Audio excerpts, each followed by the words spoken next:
Okay, today we're going to be talking about the Kabbalah, but it may not be what you think this talk is going to be. I am a person, historian by nature, also a scholar of religion and archaeology, but we're gonna go through a different kind of tactic. What we're going to do is we're going to examine the history of the Kabbalah, where the Kabbalah came from. So we're looking into the origins. So it's that kind of rubric, if you're wondering. It still will be exciting and fun, but I just want to give you a heads up ahead of time that this is the kind of topic. So it's not necessarily a workshop, although I mean some of the ideas can be applied to a workshop. But we have to clear up a few things, and that is there happens to be two histories of the Kabbalah. You're going to have the traditional religious history that the Kabbalah originates from secret teachings that God gave Moses upon Mount Sinai, right? And they were mystically infused into the very letters and sounds of the Hebrew Bible, coded in, so to speak, right? And that from that point within the Torah, the Kabbalah existed, right? That's one version. And then you have the academic view concerning the origins of the Kabbalah, where this mystical tradition developed over a period of time, how it evolved gradually, and how it adopted many non Jewish metaphysical and philosophical systems along the way. So obviously, even though I will report on the first history, because it's still historical to learn about their origin story, so to speak. I still want to make sure that you understand that we're going into the actual history of where the Kabbalah came from an academic perspective. Woohoo! Okay, so um, now obviously those who embrace the Kabbalah from a religious standpoint have mixed feelings concerning the academic positions. Some people consider it as two sides of the same coin. Since for many, they will believe that since God is omniscient and omnipotent, right, that he is able to permeate all religious traditions, and since truth is truth, right, and ideas that are valid in beliefs outside of Judaism can contribute to the bigger picture, so to speak, and of course, obviously, contributes to the evolution of the Kabbalah. Now, while the Kabbalah is said to have started with Moses, he did not fully supposedly understand completely what was revealed to him. In fact, I'm going to go over some Jewish traditions that say that the Kabbalah even goes all the way back to the time of Adam.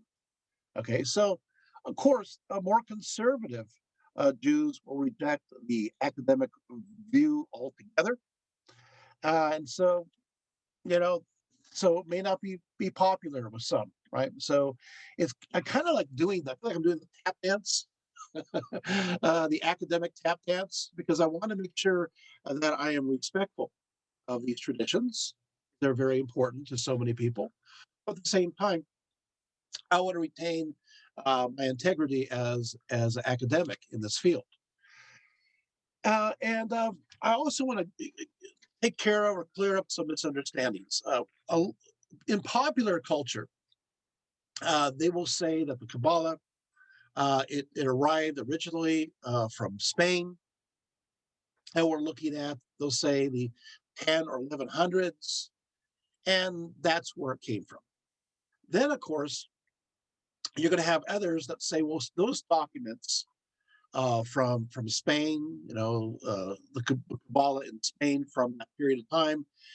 They themselves claim they have earlier origins going all the way back to the Roman period. And I was actually approached by somebody that says, "Oh yeah, you can claim that the Kabbalah existed, aspects of it existed way before Spain and during the 10, 1100s and everything else like that." And yeah, well, of course, obviously, those writings claim that, but we know that those are reputed. Well, I just want to give you a head start on this one. I'm not going there either. What? I'm not. I'm going on. I have actually. I'm studying another strain of the origins of the Kabbalah that is not claimed by various books of the Kabbalah during the 10, 11, and 1200s. Does that make sense? As I said, we're doing something different because I know you're like, oh, well, they claim to be from the Roman period. Yes, I know, but I'm not doing that. I'm doing something else. So it's going to be a little bit more mysterious. But that means we have to be prepared. We're going to go through some stuff that most people have not gone through. Some of these materials you're not going to find in your Kabbalah books, history books on the Kabbalah. You're not going to find it there. And so you're going to hear about authors that you don't ordinarily hear about, but traditions that are not usually encountered. So this is another way, another path. Okay. Okay, so there you have it. Now, of course, obviously, I have to say that throughout the centuries, the Kabbalah was obviously very controversial, even within Jewish circles. It was shrouded. Uh, I'm using that word intentionally. If you follow the Kabbalah, you'd get the joke. But anyway, some Jews actually consider the Kabbalah as heretical, even for those who did accept the Kabbalah. And they believe that the teachings were reserved for the very few. For example, it was traditional, unfortunately, for a very long time. No longer, but traditionally, when we certain circles, women were not allowed to have access to Kabbalah, right? Uh, and of course, that's held today amongst the Orthodox Jews as well. You also had to be, much older, at least 40 years of age. And then when you teach the Kabbalah, the idea is you're supposed to just give it to one disciple, in succession. So, of all your followers, if you want to teach somebody, you just teach one of them. And so you're going to have, according to the Mishnah, you're going to say just in general when it comes to traditions, it says one may not expound the work of creation to more than one student at a time.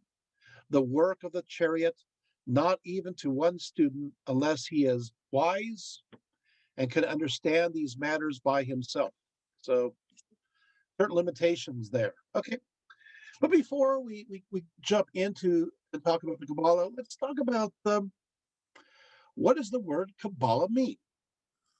It means receiving or tradition, right? It is applied specifically to the esoteric, mystical tradition within Judaism. Of course, this definition really seems too general for our purposes, right? As Judaism has myriads, a pleroma of possibilities. So cornucopia. So it doesn't really focus it in too much. Well, traditionally now, we're going traditionally about something that's considered tradition. Traditionally, we're back to, of course, this idea or the perspective that it goes to, they say, the 10, 1100s into the 1200s CE, and the area is southern France into Spain. And so that's what they'll say. And they'll focus in on, for example, Moses de Leon as a character, you know. So, but let's really think about this. So you would think given this stereotype that it started at this time in Spain, in southern France, that the famous Kabbalah tree of life with its 10 Sefirot, right, suddenly emerged autochthonically, immediately at a time without any previous precedence. Before I go any further into that, I just want you to sit back and think about that point. Kabbalah tree, right? The multiplicity of ideas and perspectives and concepts and so forth, just suddenly out of nowhere emerged out of out of out of Muslim Spain and of course southern France. And you start to go, okay, Dr. Rietveldt, I'm getting your point, right? It's too many components, it's too many pieces, right? And so too much to put together, right?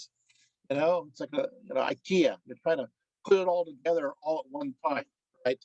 The reality is that it's being put together little by little over a long period of time. There is a gradual evolution of it. And one thing I do guarantee you by the end of this talk, you will know exactly that evolution. You will know what step led to the next one, led to the next one, led to the next one. Isn't that nice to know? And then, of course, you can go ahead and take a look at your Kabbalah books and going, oh, wow, I have to add more to the introduction. They forgot to mention all of this. And there is a reason. Okay, I am an ancient scholar. My PhD is in ancient history and religion, ancient religion, archaeology, and so forth. I focus on ancient history.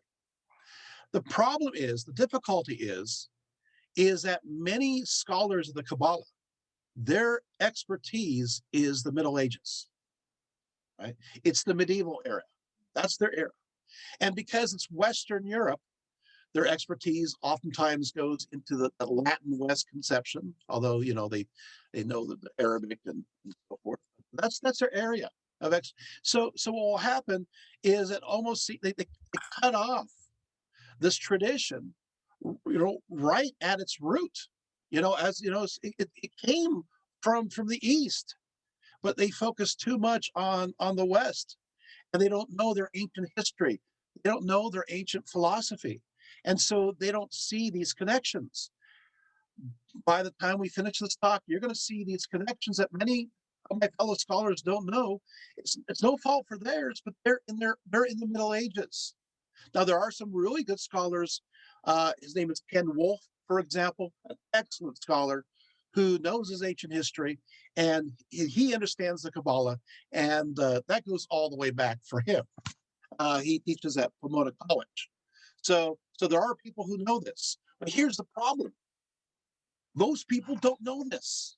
The scholars talk amongst themselves, and there are many reasons for that. One of course, I mentioned is the fact that there are people who are medievalists. They're not ancient historians, so they don't have the tools necessary. And you have other scholars who are ancient historians who do know this, but the problem is they're oftentimes not very popular. They're not. It's so it's not a popularity contest, but also makes people uncomfortable. So today we'll hear it. Okay. So here we go. Let's go a little bit further. So let's talk about, or let's get there. Let's go through a few facts about the Kabbalah. I want to go through a few facts because I want to establish certain ideas right up front. So you have those ideas imprinted in your mind. So when I go through this evolution, you can go, oh yeah, that's when that came about. Oh yeah, that's when that came about. So does that help? Okay, here we go. So first of all, number one, first of all, of course, we talked about that. We talked about what the word means. It means receiving or tradition, right? And I said that maybe it's kind of too narrow, right? and there's many possibilities. Let's go to number two. Number two is for those who embrace the Kabbalah. God is the definitive and eternal transcendent one. He is the eternal transcendent one. He transcends, transcending as in moving from the spiritual realm, emanations of him moving towards the material realm.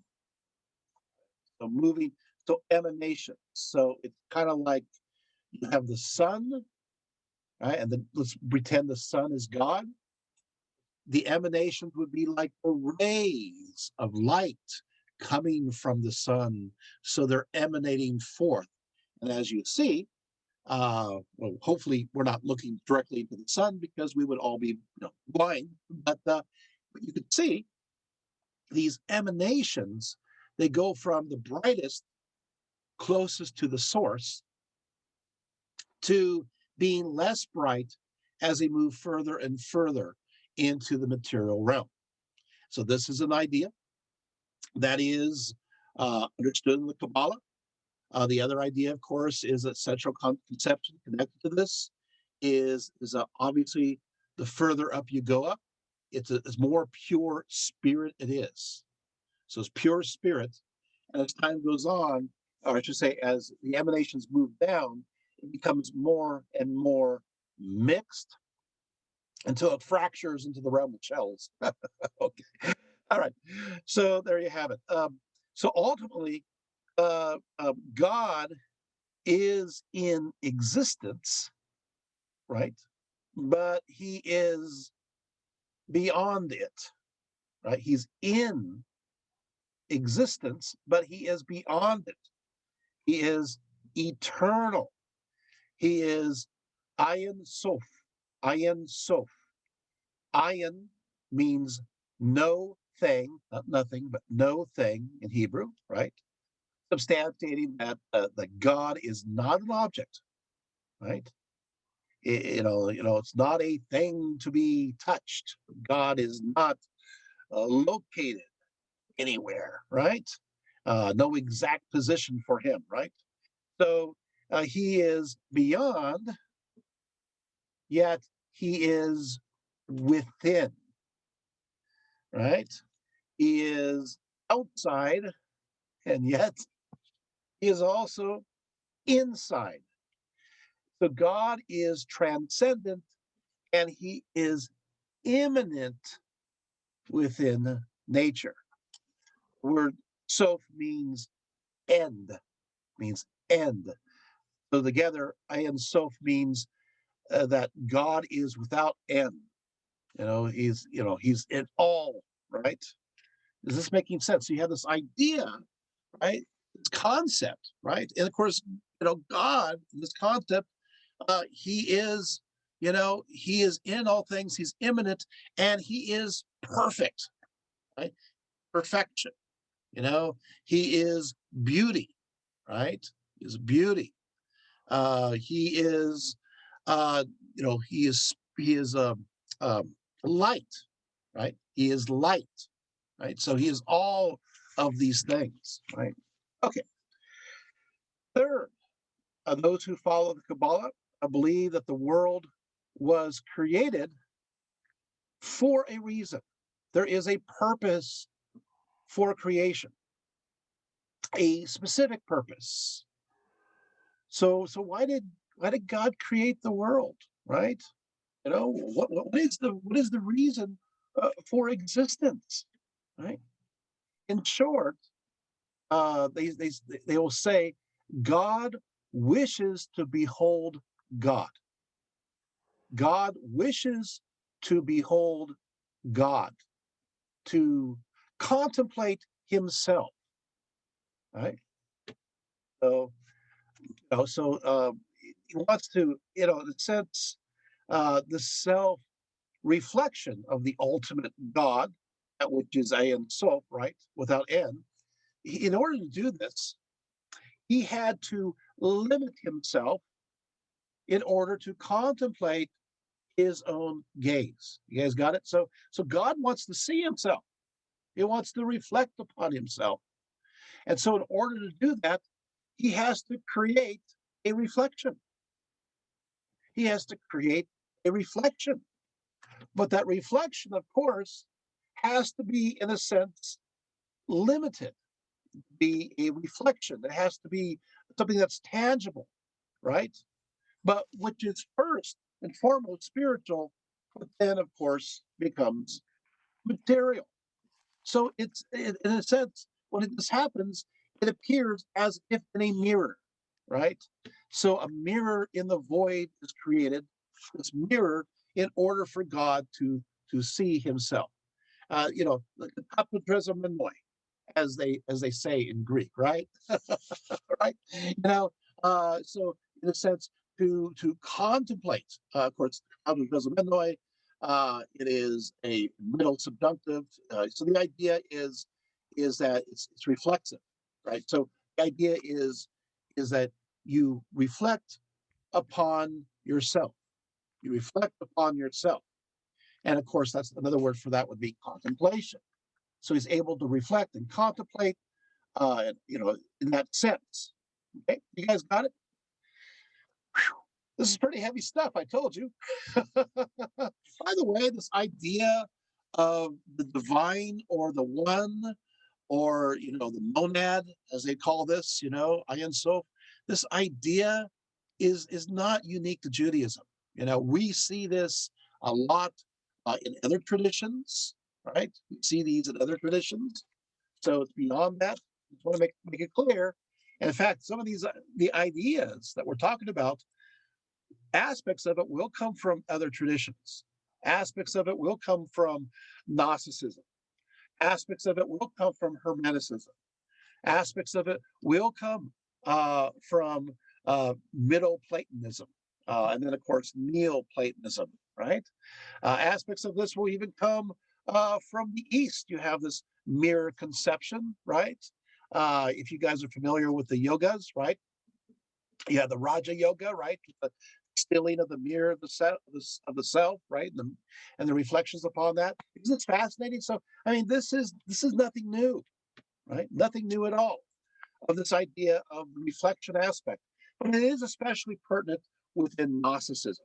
So we can go there a little bit later. I just want you to know that these ideas are there. Okay. Okay, moving right along, or maybe not. Continuing with this is that what happens is that he reduces himself, his eternity, into a limited reflection. Yet it must be remembered that this void was to show his face, right? But it was not meant to be all encompassing of his eternity, right? Because that's just not possible. So therefore, rabbis called this act of God to limit himself, zimzum, zimzum. Okay, so this is basically it's an act of contraction. Okay, so number 4, for those who follow the Kabbalah, as well as Judaism and Christianity, right, in general, God is light. We went here. God is light. The Kabbalah states that God is the Ein Sofor, right? He is the endless light that illuminates the darkness of the void.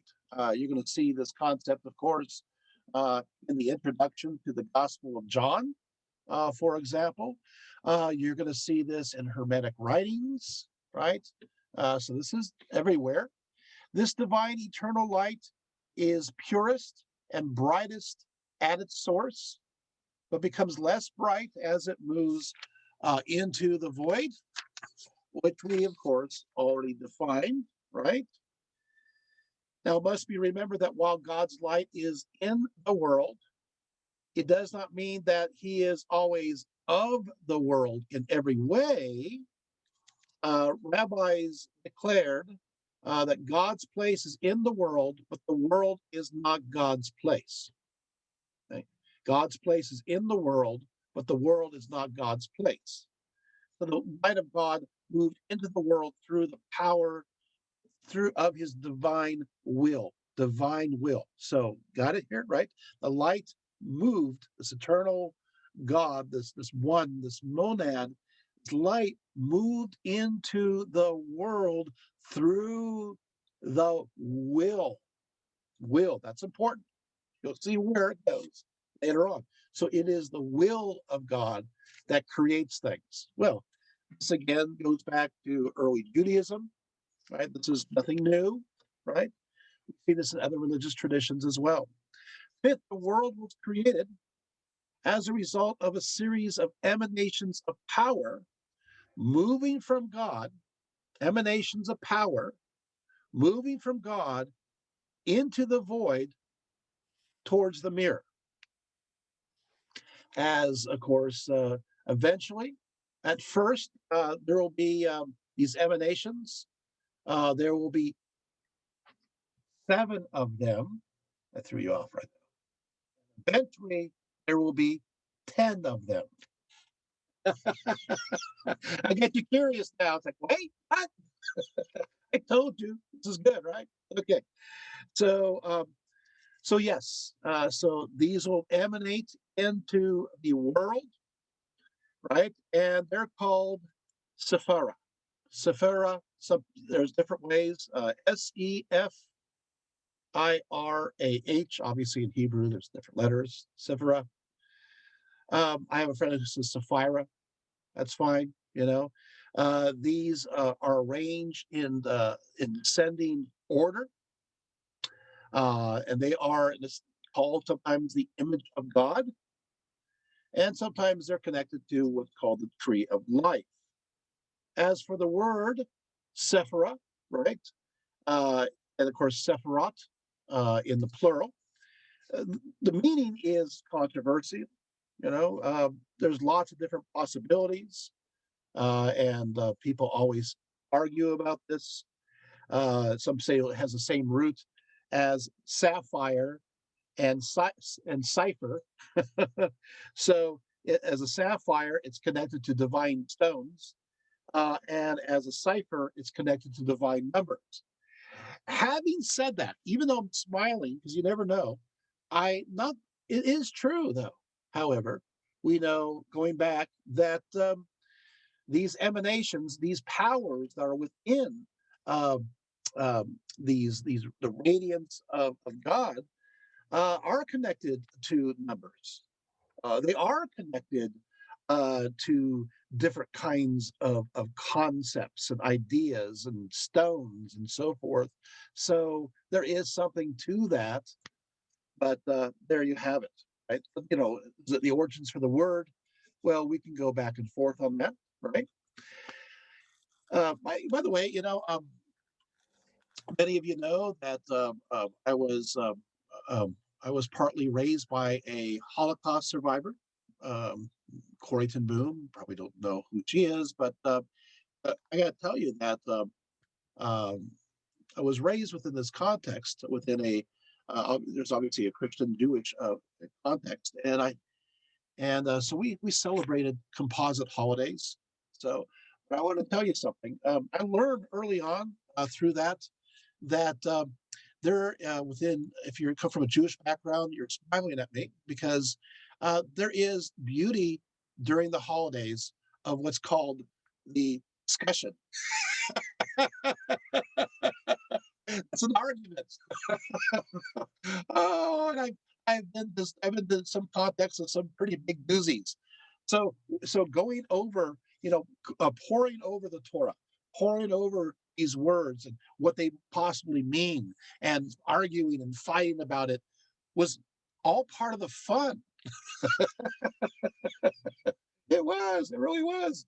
Having come from a context that was surrounded by that. Anyway, so nitpicking these words, that's for another context. But hey, there's a place and time for that. There's even holidays, if you're Jewish, you know this, where you're just kind of meant to talk all night about these things. Okay, at least the men. Hopefully now women too. Obviously, things have changed. Thank goodness. Okay, okay. Number 6. Oh wait, I'm still doing number 5. I better go through here. Finish up number five. So, so basically, through their activity, right? So through the individual sephira or the sephirot, obviously as a group, through this activity, they um, are powers or instruments of God, and they act much like hands reaching into creation. Hands reaching into creation, right? Although some people would say that they're more like faces or are garments of God, right? Number six, despite this belief in numerous emanations or powers descending from God into the world, creating it along the way, and moving from the spiritual realm to the physical universe, God is viewed still as one and united. And so, the introduction to the Tukkanese Zohar makes it very clear, despite the apparent numbering of emanations via the Sephiroth, that God is always united and one. Elijah, I'm quoting now, Elijah opened and said, Master of the worlds, you are one, but not in number. You are he who is highest of the high, most hidden of the hidden. No thought can grasp you at all, and there is no image or likeness of you inside or out. And aside from you, there is no unity on high or below. And you are acknowledged as the cause of everything and the master of everything, and you are the completion of them. And as soon as you remove yourself from them, all the names, so again, as soon as you remove yourself from them, all the names remain like a body without a soul. All names remain like a body without a soul. This is referring to those powers, the Sephiroth, right? All is show how you conduct the world, but not that you have known righteousness that is just, nor a known judgment that is merciful, nor any of these attributes at all. Blessed is God forever, amen and amen. Okay, so there you have it. Number seven, regardless of how many of its outer trappings, the Kabbalah is most definitely rooted in the Hebrew Bible. It's rooted in the Hebrew Bible. I didn't say that it's not influenced by everything else. Its root, but as it grows, it takes on other traditions and ideas, right? And of course, it's rooted in the Torah, right? Which is we say in English the law. That sounds like it sounds very Greek. The law is something that you read, something that's etched in stone. I like the word Torah as being instruction, because that is something that is heard. And very much in a Hebrew tradition, it's very much what you hear, right? That's important, right? Now, while much of the Kabbalah centers around the book of Genesis as well as Exodus, it's surprising how much is also connected and a lot to the book of Ezekiel, written much later than the five books of Moses, right? Some say around 592 BCE, and this is, of course, supposedly taking place in Babylon, right? Ezekiel's face-to-face encounter with God's majestic presence, with the four cherubim and the four wheels besides them, as well as a wheel within a wheel, right? Okay, so now Judaism in general is based upon two components for Kabbalists. Okay, so two components. One, of course, I said was obviously it's all it's the Torah. You have the physical Torah, the Hebrew Bible. That's what is seen, as well as the Talmud. The Talmud, of course, is composed between the second and the sixth century CE. These are the collected works of Jewish law codes and extensive traditions. This is the first aspect. So this is kind of like this is the revealed Torah. So that what you see, this is the reveal. This is what you see. But the second one that's included in the roots are understood as the mystical Kabbalah. the secret mysteries that were handed down from Moses or earlier on, right?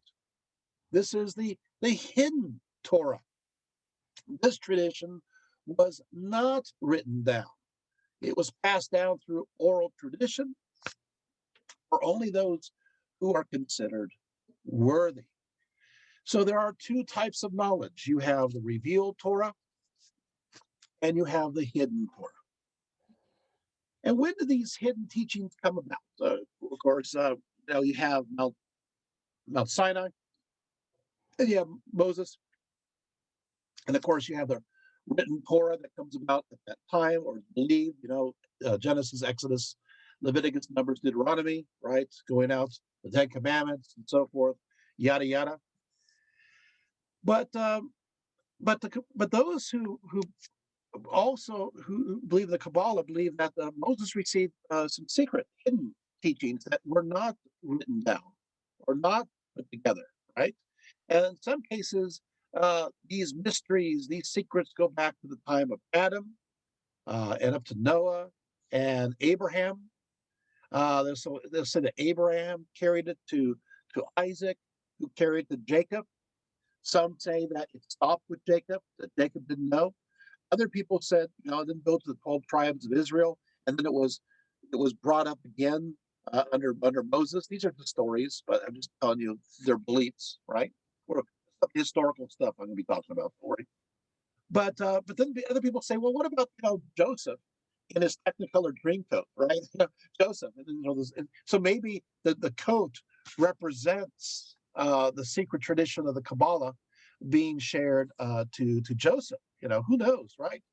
But Ezekiel's also important, and of course, I would just read just a little portion of it. The word of the Lord came expressly unto Ezekiel, the priest, son of Buza, in the land of the Chaldeans, Babylon, by the river Cheddar. And the hand of the Lord was there upon him. And I looked, and behold, a whirlwind came out of the north, a great cloud, and a fire enfolding itself, and a brightness was about it. And out of the midst thereof, as the color of amber, out of the midst of the fire, also out of the midst thereof came the likeness of four living creatures, and this was their appearance. They had the likeness of a man, and every one had four faces, and every one had four wings, and their feet were straight feet. And the soles of their feet was like the sole of a calf's foot, and they sparkled like the color of burnished brass. And they had the hands of a man under their wings on their four sides, and the four had their faces and their wings, and their wings were joined together. They turned not when they went every one straight forward. And of course, we can keep going, but I just want to mention that this is part of the mystery, and that was beheld by Ezekiel, right? And and so what happens is that these mysteries will become part of the Kabbalic tradition, right? In fact, the faces, four faces, one face of a man, then there's a face of a lion, and on the right side, and then the four had faces of an ox on the left side, and the face of an eagle. So you basically have, and this will be talked about in the Kabbalah, so I'll mention it again. So you have the face of a man, face of a lion, right? A face of an ox, and the face of an eagle in each one. So those who represent Kabbalic ideas that we'll get to later on. This is the holy aspect, right? And of course, then you have the revelation of God as a result of all this, right? And he says as follows: I saw, as it were, the appearance of fire, and it had brightness all around it. Actually, I want to go earlier. And above the firmament that was over their heads was the likeness of a throne, and as the appearance of a sapphire stone. And upon the likeness of the throne was the likeness as the appearance of a man upon it. And I saw as the color of amber, as the appearance of fire around about within it. and so forth and so on. Of course, and the revelation is then given to Ezekiel. So he is given a scroll, he's given a book, and he's asked to eat it. This is the mystical tradition. So he eats the book, and it's sweet like honey to his mouth, but it is bitter to his belly. And so there you have it. Those who follow the Kabbalah believe that so many of the mysteries of the Kabbalah were given at that moment. The mystical Kabbalah were given right at that moment when Ezekiel took in that holy scroll. You guys got it? Well, that leads uh, out of Ezekiel. You guys have to follow this. Out of Ezekiel arises an entire Jewish mystical movement that comes about in the first century BCE. That's right. So Ezekiel, especially this moment, gives birth to an entire mystical tradition of Judaism known as Merkava. Merkava, Merkavah. Merkava. What does that mean? It means chariot, right? And of course, it's connected to the chariot upon which the throne of God was situated in Ezekiel's vision.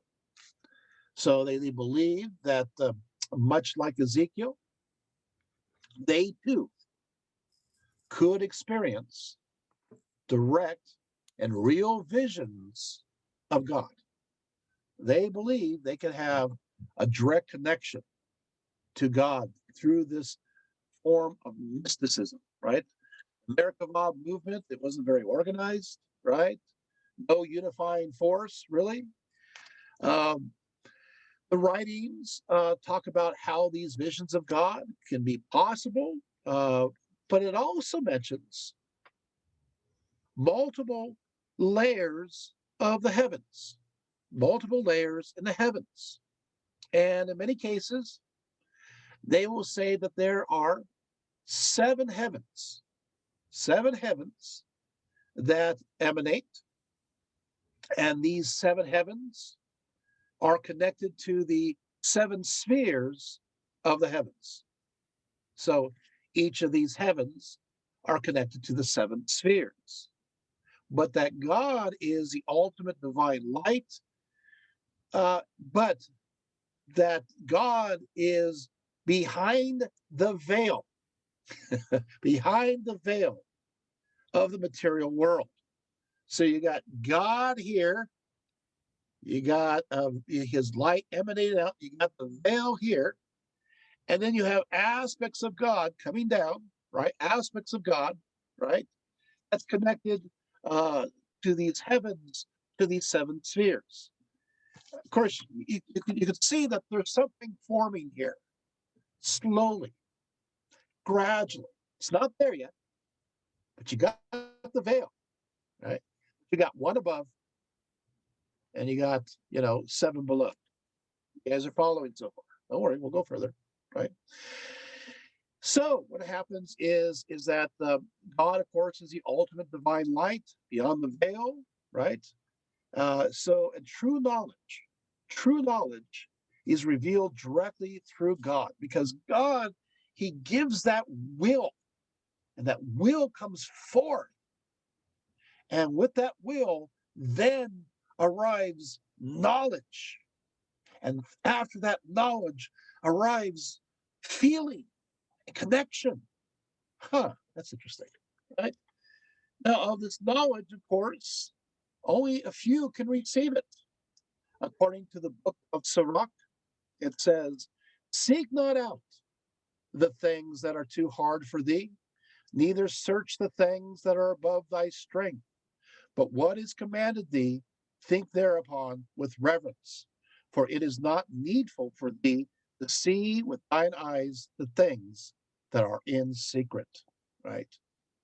So, so for how this information was transmitted, it needed to be restricted, one pupil per teacher, as we talked about before, right?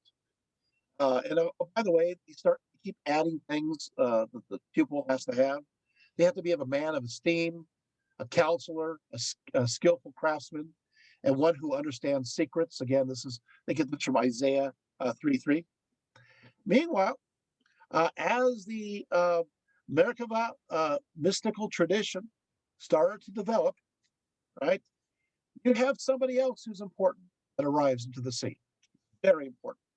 His name is Philo, Philo, Philo of Alexandria.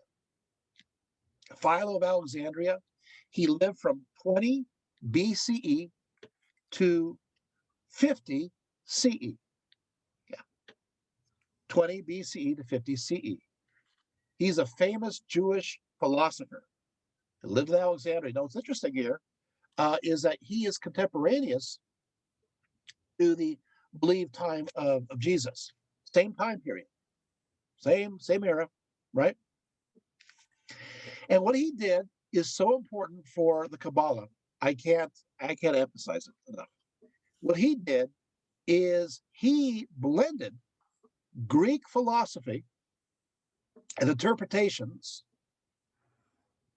with Jewish traditions. In Alexandria, what happened is there's a form of the Bible, the Hebrew Bible, becomes translated into Greek. And the Greek is known as the Septuagint, known as the Septuagint. The story goes is King Ptolemy of Alexandria, the rabbis, but he wants people are forgetting the Jewish language, and so in Alexandria, and there's a need for a Greek translation of the Bible. But anyway, so what the story goes is that 70 or 72 scribes are called in, put into 70 or 72 separate rooms, and each with the Torah in front of them, and they are all supposed to translate it into Greek. A miracle happens, and the 70 or 72 Bibles, copies that they make through the translations, they all match. So that's called the Septuagint. It is the majority of the New Testament is based upon the Septuagint translation, not the Hebrew one, not the Hebrew one. So much of Christianity arises from the Greek context of the Septuagint, not the Hebrew context of the Hebrew Bible. That's an important thing. But that same fertile ground of the Septuagint gives life to ideas within the Kabbalah, which is interesting because you have ideas of the Trinity within Christianity, which is, of course, you're going to find that will eventually become agreed upon by when Theophilus of Antioch brings it up around 170 CE. Then, of course, he's the one who coins the word Trinity and so forth. But this idea of a multiplicity it's inherent within the Greek is also found in the Septuagint form of the Bible. So this goes into Jewish connections. You're going, well, multiplicity. Well, guess what? Hello, Kabbalah. Oh, yeah, got it. Yeah, okay, you got it. Yeah, you have the three above, and oh yeah, all right, you're following now. Okay, so here it is. You're probably learning too much. You see why, as an academic, these ideas can be kind of unsettling. Not too bad, but it's interesting. So Philo believed that while there was a literal meaning of the Bible, there was allegorical interpretations, and that they had more deep, more profound meanings. He declared that to see God, have a mystical vision of God, was the ultimate goal, declaring that the beginning and the end of happiness is this goal. Going further, he said it was the most precious of all possessions. Philo emphasized the idea of divine transcendence, that God can be viewed within nature and emanating from the one, which is the monad, and that through that, emanating from that one, that monad, are many powers in succession, many powers in succession. And if you remember the introduction to this talk, hey, that's one of the points. It sure is. Okay, so Philo's bringing this in a big time into Judaism, right? Divine transcendence, immanent within nature, This is Philo, but also the idea that you have these separate powers that emanate from this one. According to Philo, the reading of the Torah, of Scripture, for deeper mysteries was to be a full-time pursuit and endeavor, and of course would result in mystical experiences, right? This is, of course, a direct parallel to the teachings of the Kabbalah, where the reading of the Torah for its deeper mysteries is emphasized as a full-time pursuit to mystical revelation. But guess what? He goes further. Philo says that the seeker was to pursue, quote, looking through the words as through a mirror, through which the rational soul contemplates upon the transcendent beauty of concepts, unfolding and removing symbolic, I'm still reading him, the symbolic coverings and bringing forth the thoughts into the light of day. Coverings. You guys are all, wait, no. This is the Kabbalah. This is the Kabbalic ideas. Yes, here it is, first century CE. It's there. It's already there. It's this, what I just read could be lifted from a basic book on the Kabbalah. Is this making sense yet? You guys getting this? As a result, one can see the invisible, he says, through the visible, right? Ta, aptene, right? Theaton, therones, right? So there it is, all out in Greek, right? It's all Greek to you. Oh, no.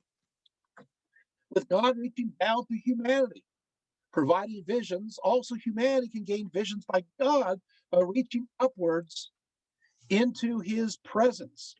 Yet this vision is only gained through permission from God and not solely through the merit of the seeker. Philo states that the soul has reason to fear, ascending in its own strength to the sight of the existent one, ignorant as it is of the way, lifted up as it is by ignorance and by daring, for grievous are the falls that have been occasioned by lack of knowledge and excess of boldness. Philo also notes that humanity is by nature unable to receive the vision of God on their own because of their lack of perceptual components and abilities that can enable them to cooperate in such an epiphany. So God has to be involved in that. No, the seeker after truth can only envisage God through God, as light is seen through light. When God gives the permission, then grace fills the soul, and the soul is possessed by God and inspired. In fact, Philo talks about the fact that this possession, this fire, this feeling makes one have the sensation of being flushed. You're agitated by this heavenly intoxication, although he likes to call it sober intoxication. Sober intoxication through this meeting of God through this mystical system, right? So he says it makes us rejoice and smile and dance, right? The soul is stirred and goaded it as if it were in ecstasy, right? So Philo then taught that the makeup of the human mind constituted an inseparable fragment of the divine logos through this agency of the logos from the one. It's like, what? So what happens is that Philo talks about that there's these powers that come forth that lead out. And of course, one aspect is the craftsman, the logos, because God through his will speaks, and that is the word. And the word, of course, in Greek is logos. Wait, that's the same in Christianity. I know Christianity will have that same idea brought forth, but Christianity will identify the logos with Jesus Christ. It won't be not here in Judaism. But wait a minute, Dr. Rifa, you already have this logos system within Judaism? Yes. Well, but it goes away. Well, no, it becomes something else. What does it become? A Kabbalah. Oh no. Yeah, okay. Again, because it's going to be because it's one of the many powers that come forth. Is this interesting? Right? So Philo, of course, describes how Moses receives these mysterious teachings upon Mount Sinai. just like we have in the Kabbalah. He's both. Philo says God, okay, and King of the whole nation entered into the darkness where God was. That is, into the unseen, invisible, incorporeal archetype essence of existing things. Thus he beheld what was hidden from the sight of mortal nature, and in himself and his life displayed for all to see, has set before us like some well-wrought picture, a piece of work that is beautiful, godlike, and he says a model paradigma for those who are willing to copy it. Minus my, right? Happy are those who imprint or strive to imprint that image, typos upon their souls, for it were best that the mind should carry the forms, idos, of such virtue in perfection. Okay, so yes, what is this? It's called Platonism. It's Plato. This is this is Middle Platonism. Middle Platonism, this Greek philosophy that arrived originally from Plato, is now entering Judaism, and because it's entering Judaism, it's creating a context for the Kabbalah. There can be no Kabbalah today without this Middle Platonic conception. I want to tell you that. You can't get it without this component. And this, of course, will go to the Merkabah tradition as well. And as much as they try to exercise the Greek tradition, especially in the rabbinic period, it continues on through the mystical tradition of the Kabbalah. You just can't get rid of it. It's there. It's imprinted upon them, right? Philo himself, of course, entered this mystical state many times. He talks about the symbolism, the allegory behind the narrative, and so he believes this very much so. Again, this is all within what he will see, though, is that he will connect the idea of, he'll call it the noetic cosmos, the noetic cosmos, filled with the intelligent forms, the intelligible forms and ideals that will be copied further on down the emanation sequence. So what will happen here is that you have, of course, the noetic cosmos are viewed as powers, yet all these powers are not separate from the mind of God, but are within it, act in accordance with its will, and magnify the glory of its all-encompassing deity. Okay, they are these and of course Philo talks about there are three that are in the beginning, that are of course above the veil, right? And so how does he see this? Philo sees them as follows: they are one and living true God. There's two supreme primary powers. You have goodness, which is the creative side of God. It is the creative side of God. So it is that which creates, and it has authority, which is that which organizes and restrains. Right. And of course, both are then governed by the logos, which is the word or the will of God, comes forth and binds them together. Yes, I know. You're seeing the connection there with the Kabbalah as well. Philo's already coming up with these ideas. They are still there. Oh, there's so much more. But we'll have to keep going from Philo to the Merkabah tradition. It continues on during the Roman period.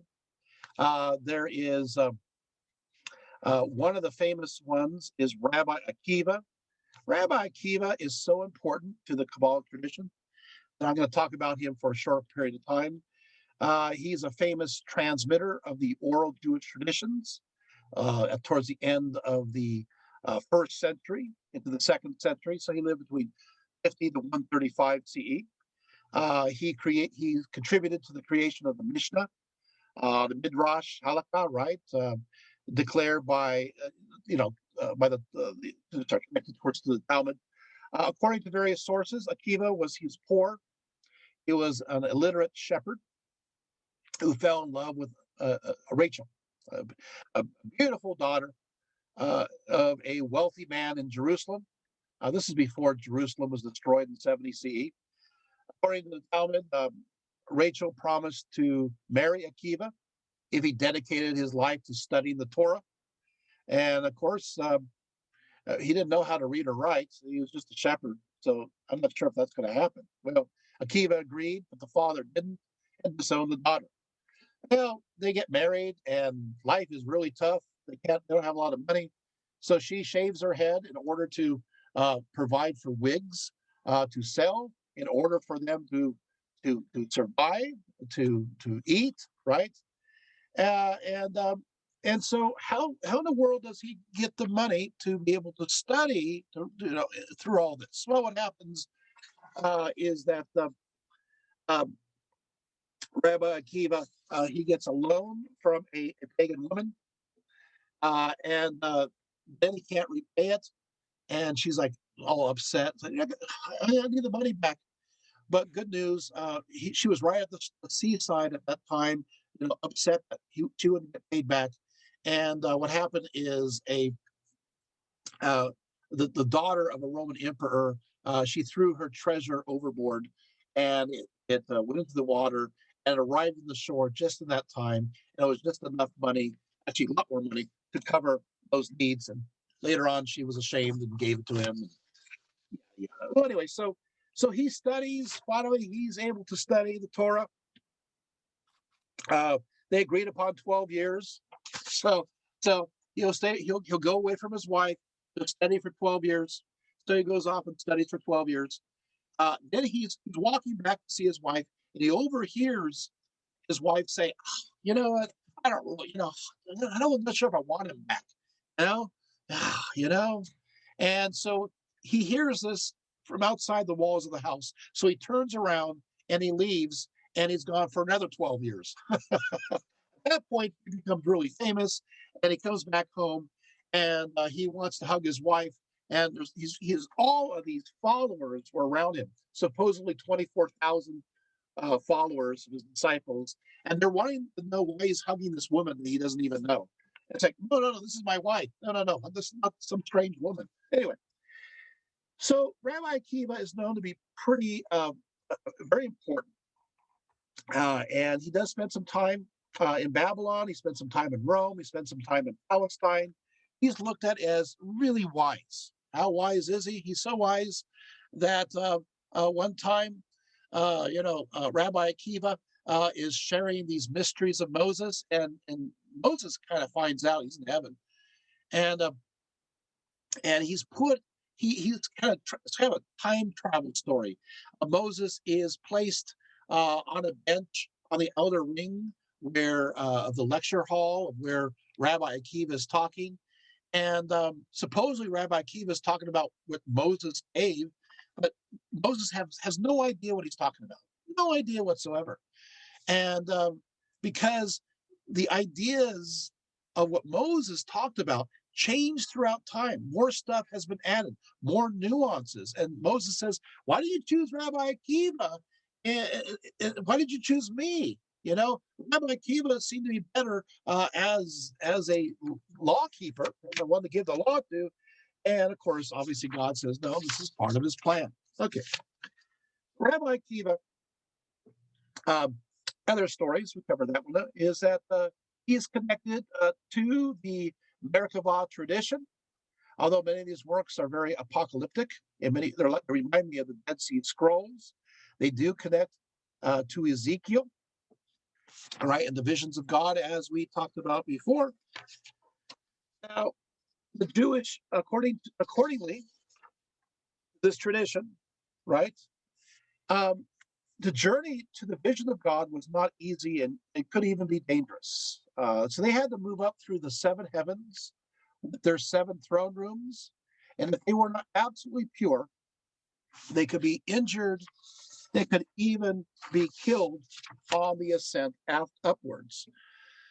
Now, the palaces are arranged in concentric circles, with each one within the other, seven in all. Each palace has a gate and an inner chamber. Accordingly, the Jewish mystic must now know To get into each gate, which is guarded by 8 angels, 4 on each side of the entrance. You have to know the name of the angels, and you have to not only memorize their names as these are powers of God, but you have to also say special words along with it. At the same time, you got to realize that demons are also guarding these gates as you move up through these concentric circles, through these various palaces. So you have to also memorize, in a sense, words or magic, right, to ward off that which is evil.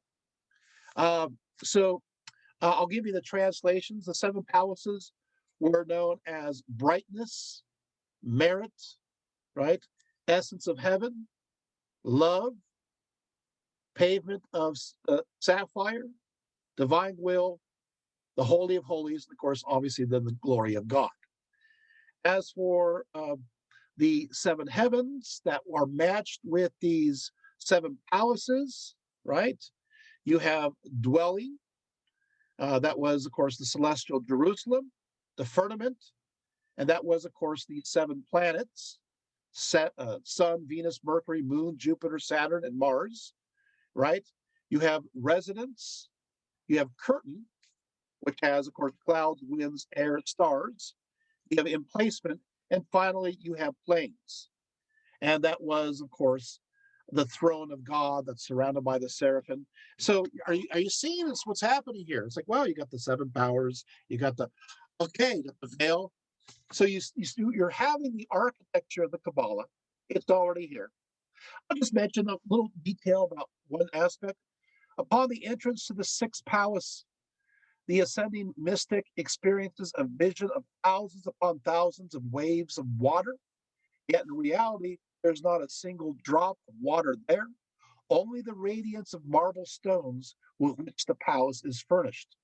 So, but the unworthy, when they arrive, they could be killed or at least injured by their perception of this illusion. And so they have to move beyond it. When you get to the 7th gate, the 7th palace is described. They have giant horses who eat hot coals in their mangers for food and are able to drink waters of flame. The Merkava works, there's quite a few of them. But I want to mention you have, of course, the Sephar Helicat, right? Which is understood as third Enoch. It's quite interesting. It tells the story of Enoch's ascent into heaven, and including his entire transformation. Of course, obviously, what will happen is, of course, Enoch rises to heaven on a chariot sent by God for his righteousness upon earth. But in the book of Enoch, he is turned into an angel known as Metatron.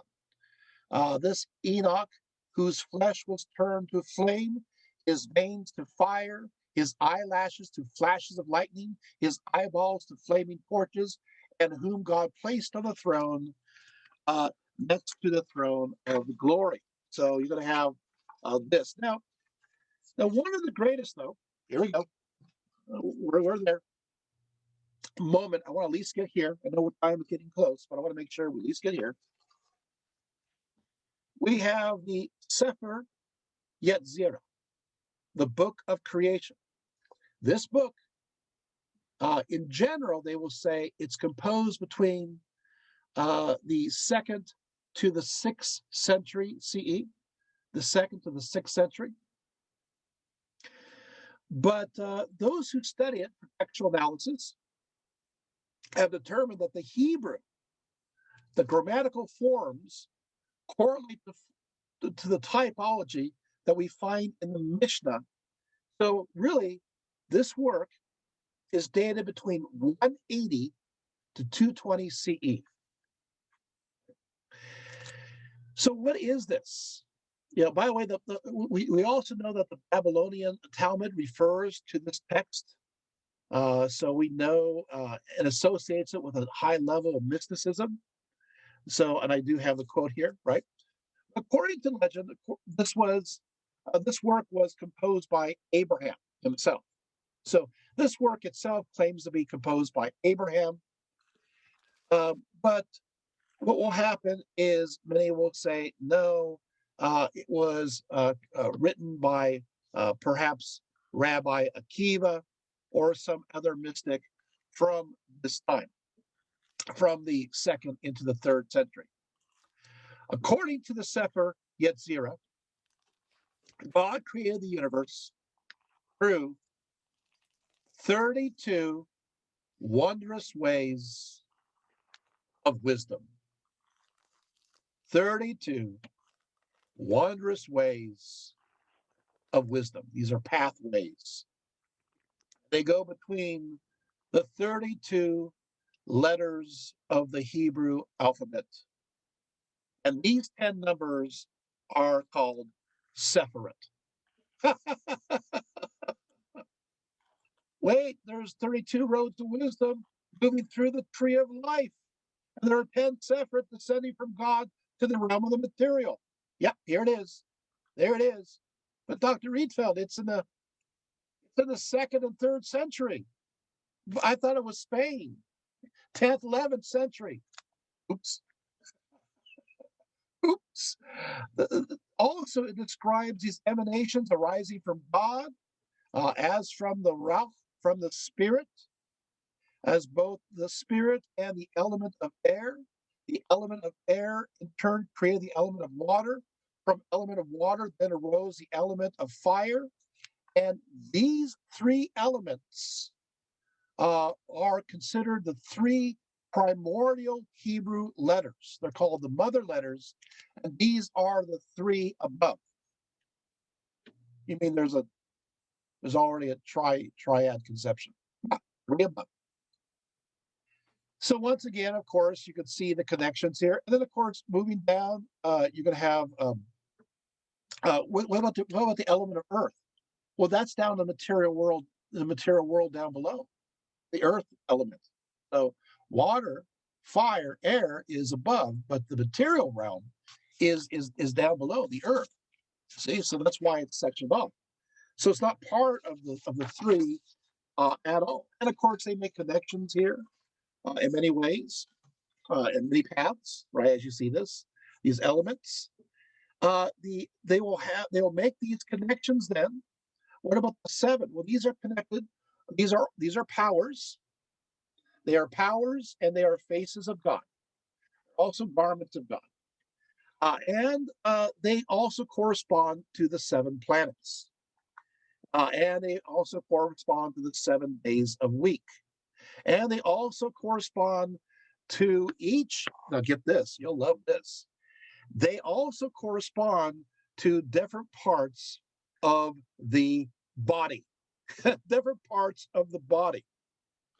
Wow. Okay. So this is all here already. Is this interesting? Yeah. Okay. So there you have it. Now, obviously, it moves down to the material world. I know I'm looking at my time. Okay. So you got the 3 elements. You got the various letters, the 22 letters of God, the various pathways. These are the roads up and down, energy ways, right? That goes back and forth.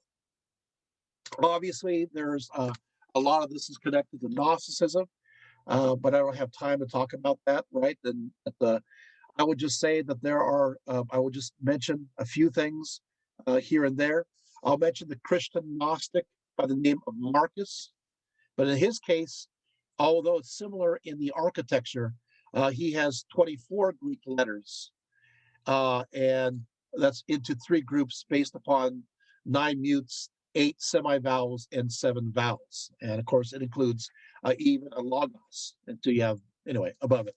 Also, we see this in Jewish writings that are contemporaneous, known as the Clementine literature, which dates to the 4th century CE. Just like the Sefer Yetzirah, it taught that God was the beginning and end of existence. The Clementines also assert that the arche and the teleos of all exists. The spirit emanates from the elements, with first air, then water, and finally fire.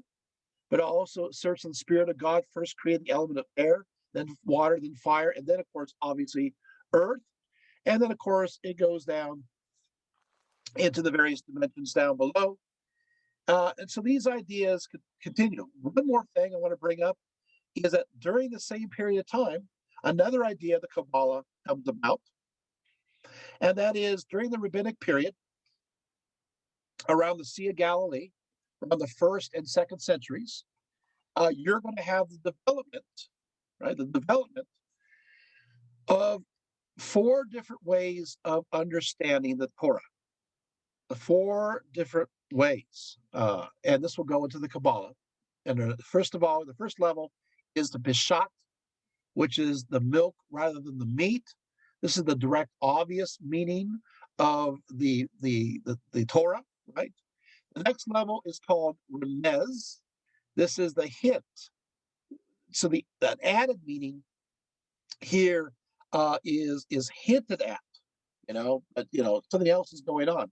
The third level is Dross, which is, of course, homiletics, right? So these are each one of this. So you read something and it's connected to a story that was memorized, that's in connection to the passage of the Bible. And finally, the lowest, the deepest, is Sod, which means secret. It's the mystical level of the Torah, the mysteries of the universe. And this right here is part of the received tradition of the Kabbalah.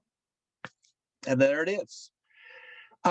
These four levels of the Torah, they create an acronym.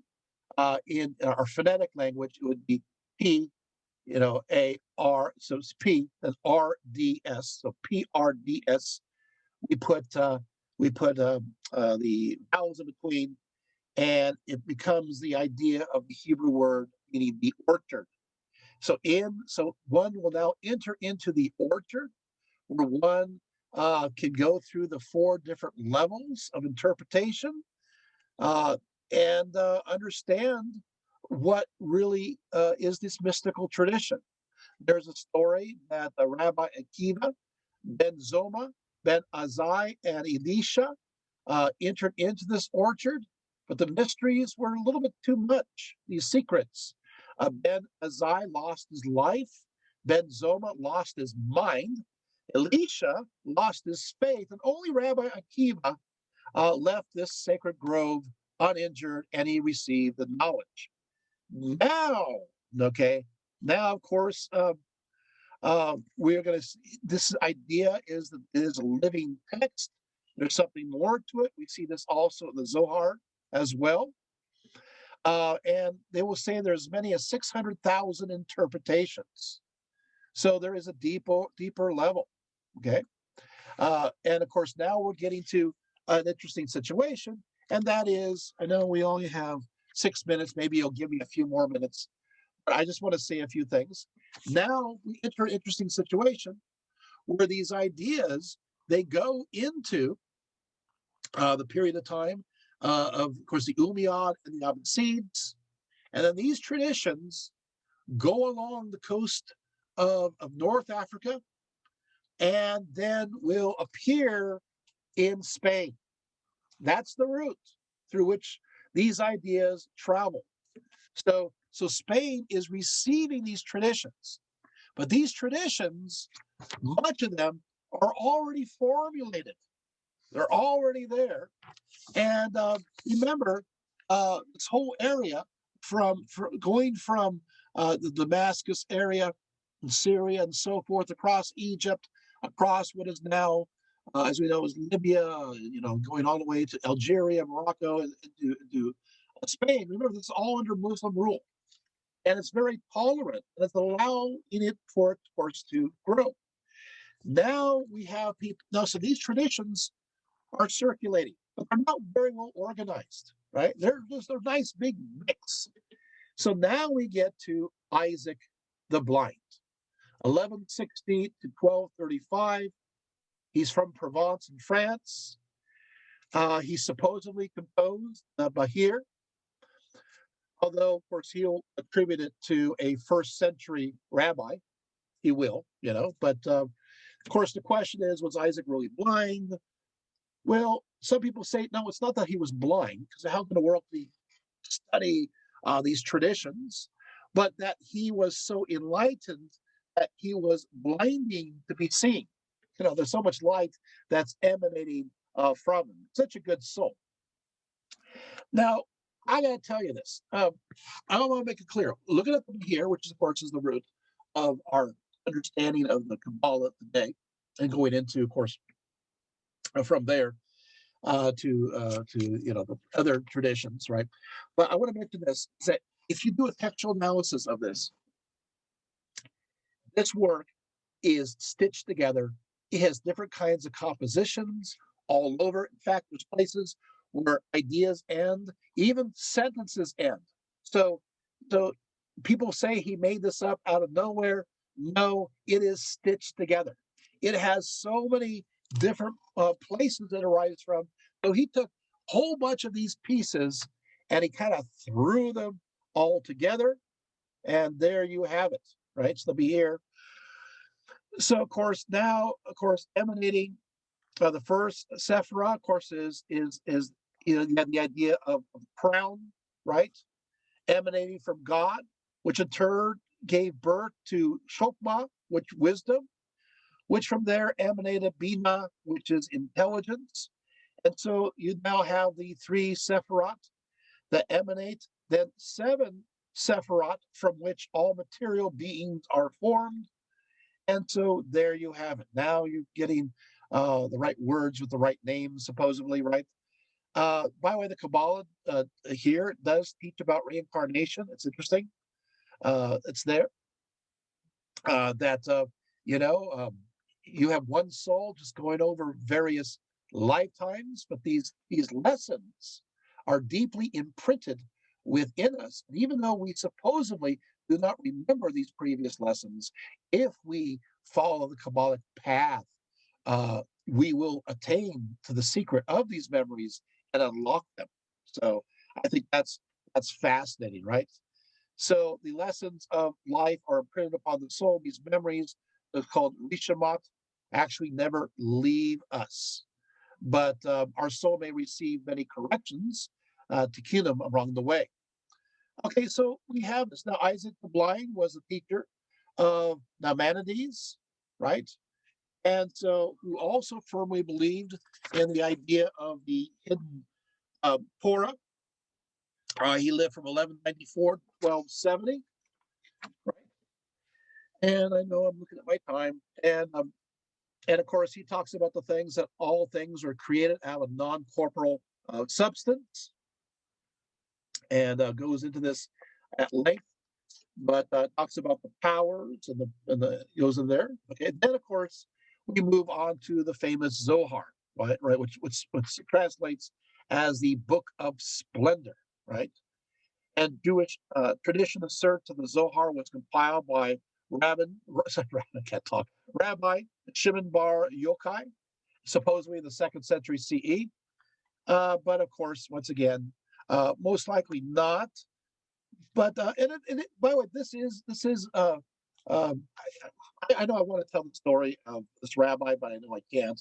But I don't have time. But I just want to say, even though it's not attributed to him, I just think it's interesting. It's an interesting story where he gets himself in trouble with the Romans, and so he and his son hide in the cave, and for years. And because they don't want to show their nakedness, they bury themselves up to their necks in soil until that emperor dies. Anyway, I'm moving right along. So, but in reality, most likely this was composed by Moses de Leon between 1240 to 1305. He resided, of course, in Muslim Spain. And with Moses de Leon, we all get the Kabbalah that we're most familiar with. I just want to say one more thing about this, and I want to do a quick review on something. Okay, so give me something here. Moses de Leon, he determined to fight against those known as the rationalists within Judaism at that time, who embraced Aristotle, which of course they're connected to, in a sense, a similar movement at that time in Christianity known as scholasticism, which also embraces the ideas of Aristotle. But he wanted instead to embrace something that is more passionate, more mystical. It's interesting because the Kabbalah is Platonic. It's Plato. It's Plato, not Aristotle. Although you have Aristotelian, adaptations. So you can see that the ancient origins, the Middle Platonic origins, are coming out here, and they are being used to contrast against this Aristotelian tradition. So there you have it. Of course, there's a story where people were saying, wanting to find the original portions of the Torah that Moses the Leon translated. He had long passed. His widow was there, and the widow says, "Well, I have nothing to show because basically he wrote it himself." We have these stories. It's possible, right? But lots of possibilities. Now, I want to finish up and just talk about a few more concepts about the Zohar. There are three primordial gravitational forces that are infused within the essence that the Sephirot bring together within the emanations arriving from the Holy God. These are called Zazahat, or hidden splendors. First, the Sephirot are held together by and through divine will, which strives to keep the Sephirot in balance and in control and in equality. It acts as a moderating force, and that is in the middle, right? The second Sephirot, the Zazahat, hold the Sephirot all together on the masculine side, which is mercy, which is the creative force, the power of activity. Remember, we came across that with Philo of Alexandria. Yeah, I know. And the third Sephirot held together through the divine rigor, which is feminine, and that is more passive, and that is the restraining aspect, right? And we saw that also authority. We saw that also within Philo. So you have these ideas holding the Sephirot together, right? You got the will. You got, of course, the mercy, which is masculine, and then you got rigor, which is feminine, and this moves all the way through. Okay, so we've covered quite a bit of the origins of Kabbalah. We've talked about in a sense, the spiritual architecture that it is. And to conclude, I just want to give a very quick run through, and it'll be very quick, of an aspect, or I should say, of the table as it exists today. And then I will be able to sleep tonight because it's been a long day, right? So we talked about the Zazahat and the splendors. So basically, you have at the top, you have Keter, which is crown. This is located at the very top middle of the tree of life, and so falling under the domination of divine will of the three Zazahat, right? It is the realm of will. We talked about the importance of will, right from the beginning, right? This is beyond comprehension, right? It's connected to the head. Then you have Chokmah, wisdom. It's located at the right. This Sephirot,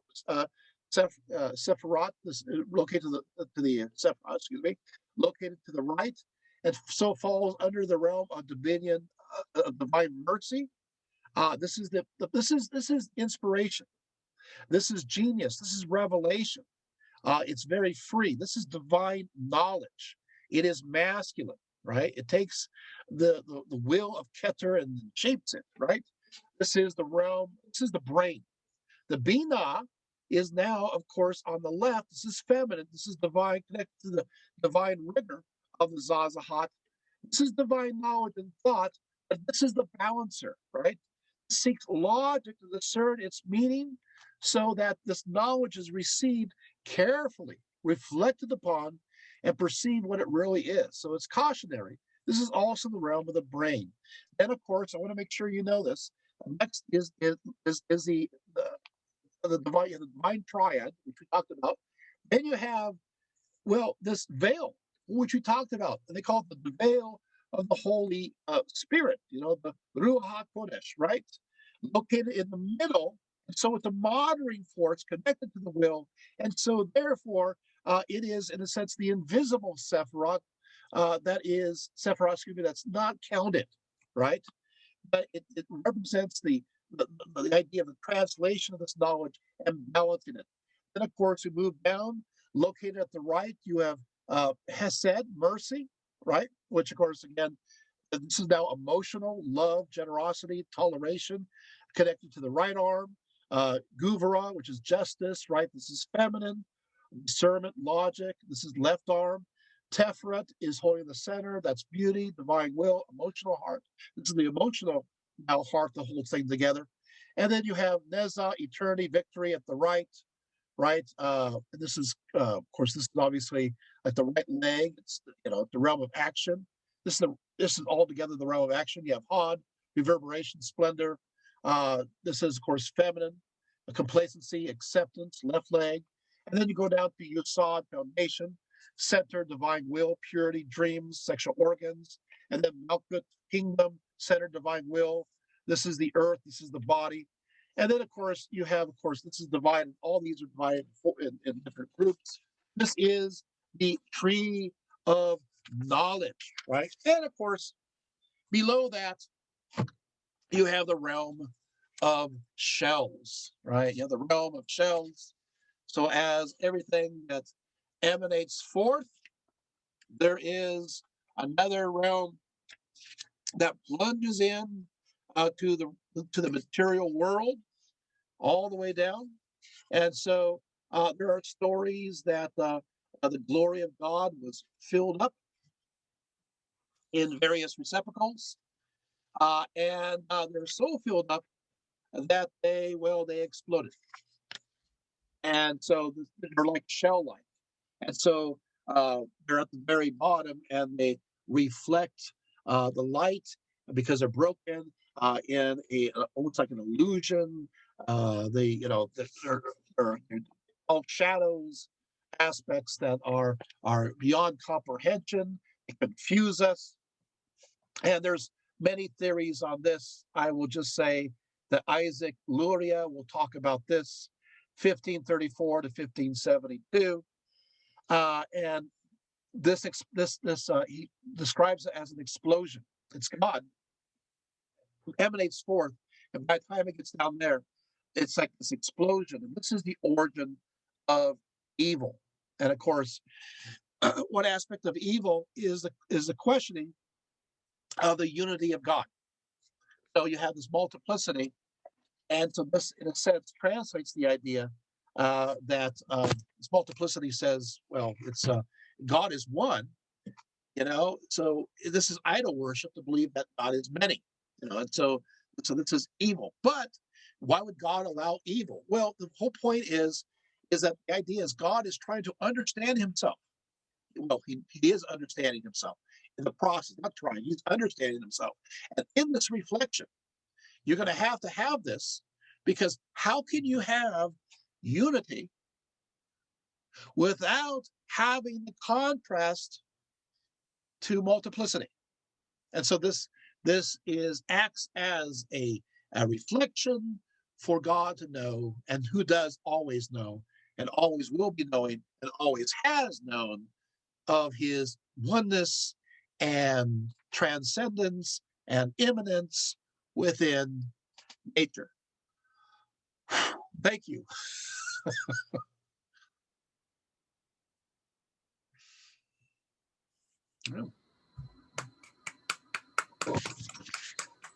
There we go. Thanks, James. There we go. You have questions in the chat. Oh, I do? Oh. Oh, okay. Right. Oh. Yeah. Kristen Dwan wants to know if you could do an 11-week class on the Sephiroth, where you focus on one week for each of the Sephiroth. Well, I mean, I understand it. I'm not sure if I'm qualified. As an ancient historian, I could give you origins and ideas. I don't know. Well, maybe we'll think about it. I'll think about it. Yeah.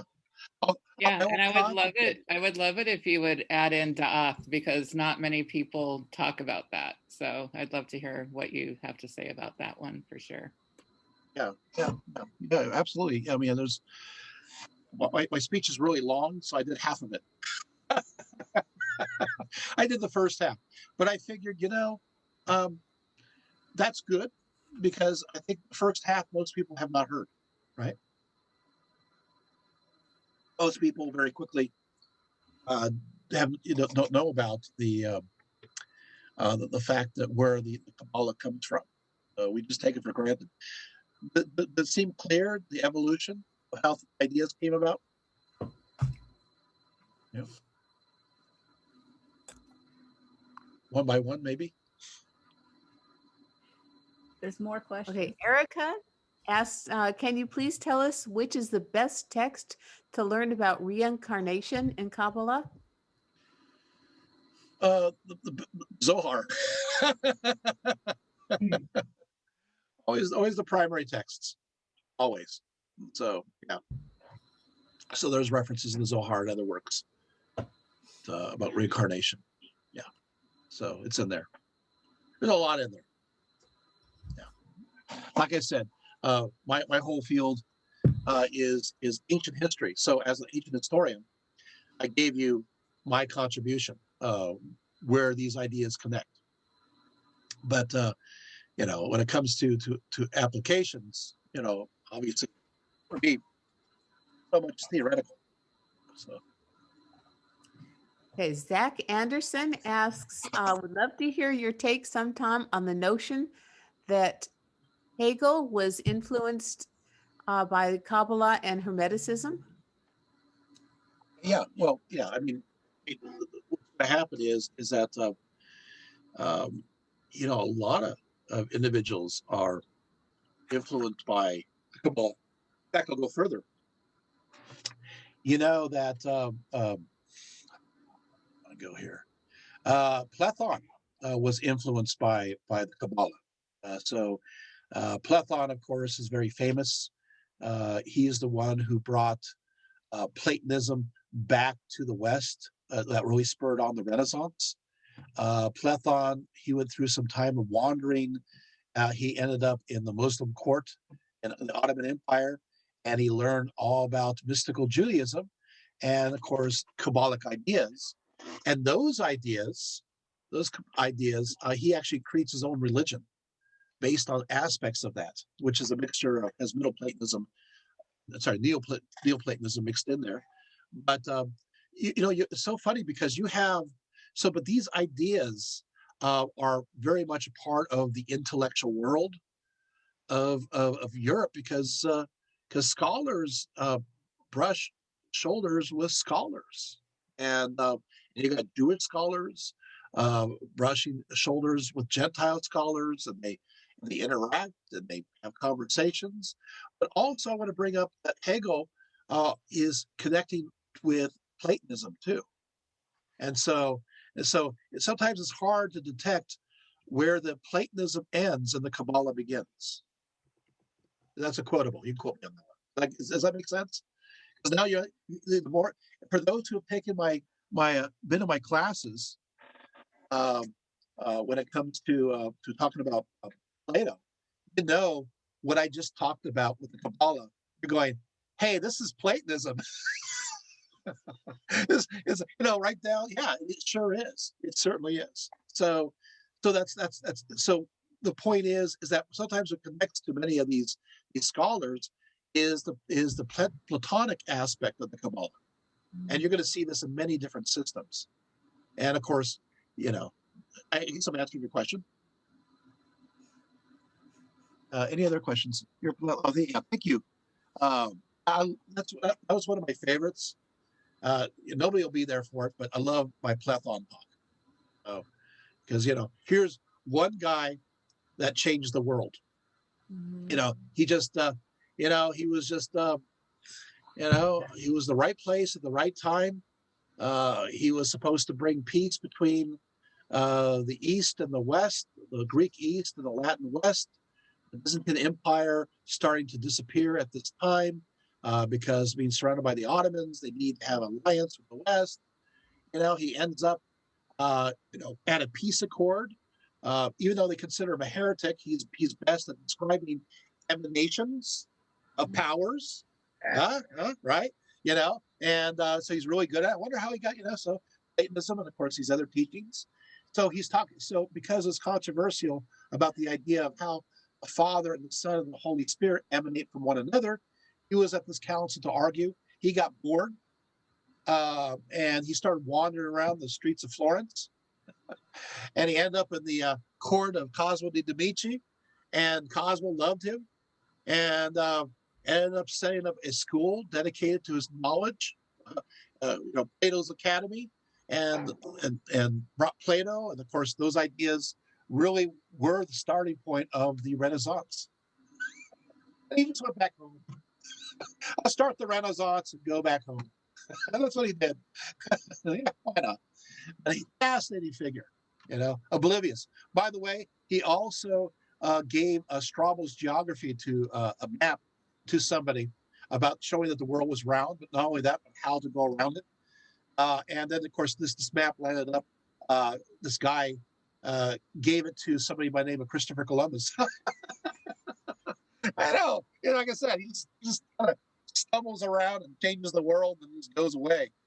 He makes up his own religion with emanations. And anyway, I'm going forever. That's a fascinating talk. If you guys Plethon, yeah. Any other questions?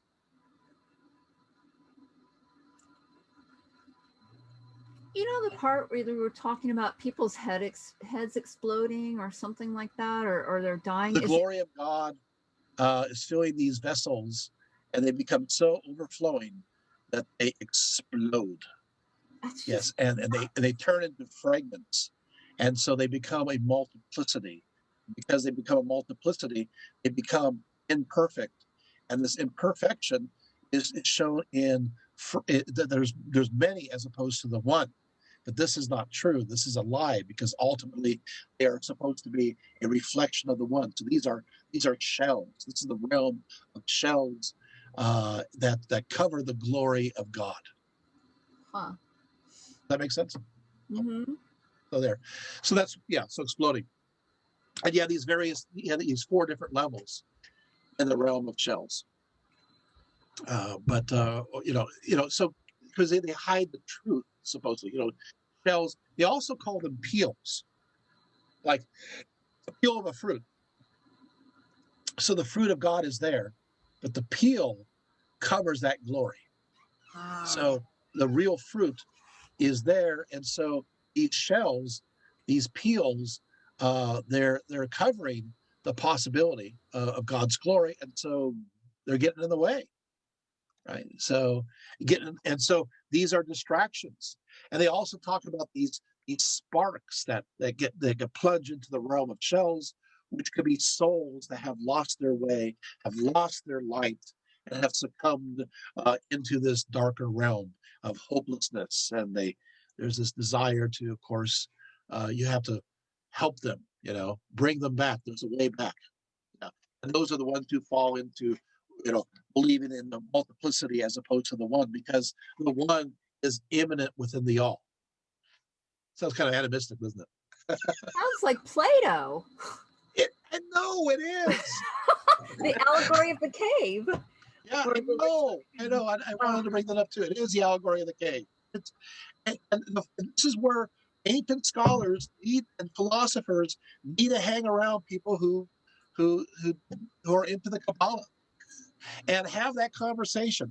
And that's what makes this talk today not completely unique, but unique within the popular context.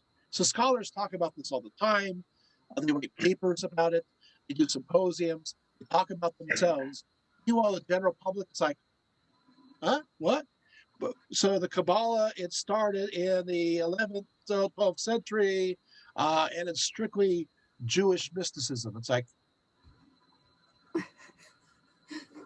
You're going to make my head explode. Yeah, and of course, then all these people who are ancient scholars go, I don't have time to go to do that symposium. I don't, we're busy enough as it work. Ancient scholars are busy enough arguing about amongst themselves. Let alone getting in with the medievalists. They're having battles. And I have to tell you, he's a wonderful guy. I went to college. His name is Ken Wolf. He knows his ancient history, he knows his medieval history, and he's like this stands in between these groups that just don't seem to want to get along. Yeah, we all Yeah. just. Can't we just all get along? Just see the oneness, that's Islam. Sorry, the oneness of all things. Of course, there's connections with this. Oh, I can't go here with this and Sufism, and of course with ideas connected to Ruby. Some of these ideas are there too. Yeah, I was kind of wondering, since they did spend a lot of time in Muslim Spain, like you can't be surrounded by that culture and not cross influence each other. So there's got to be. Yes, so you do have these interesting tie-ins. Yeah, people have conversations.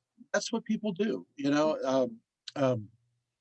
do that along the trade routes, just as people, as I said before, exchange commodities like spices and carpets and incense. They also trade the wares of religion, and they have these conversations, and they go both east and west.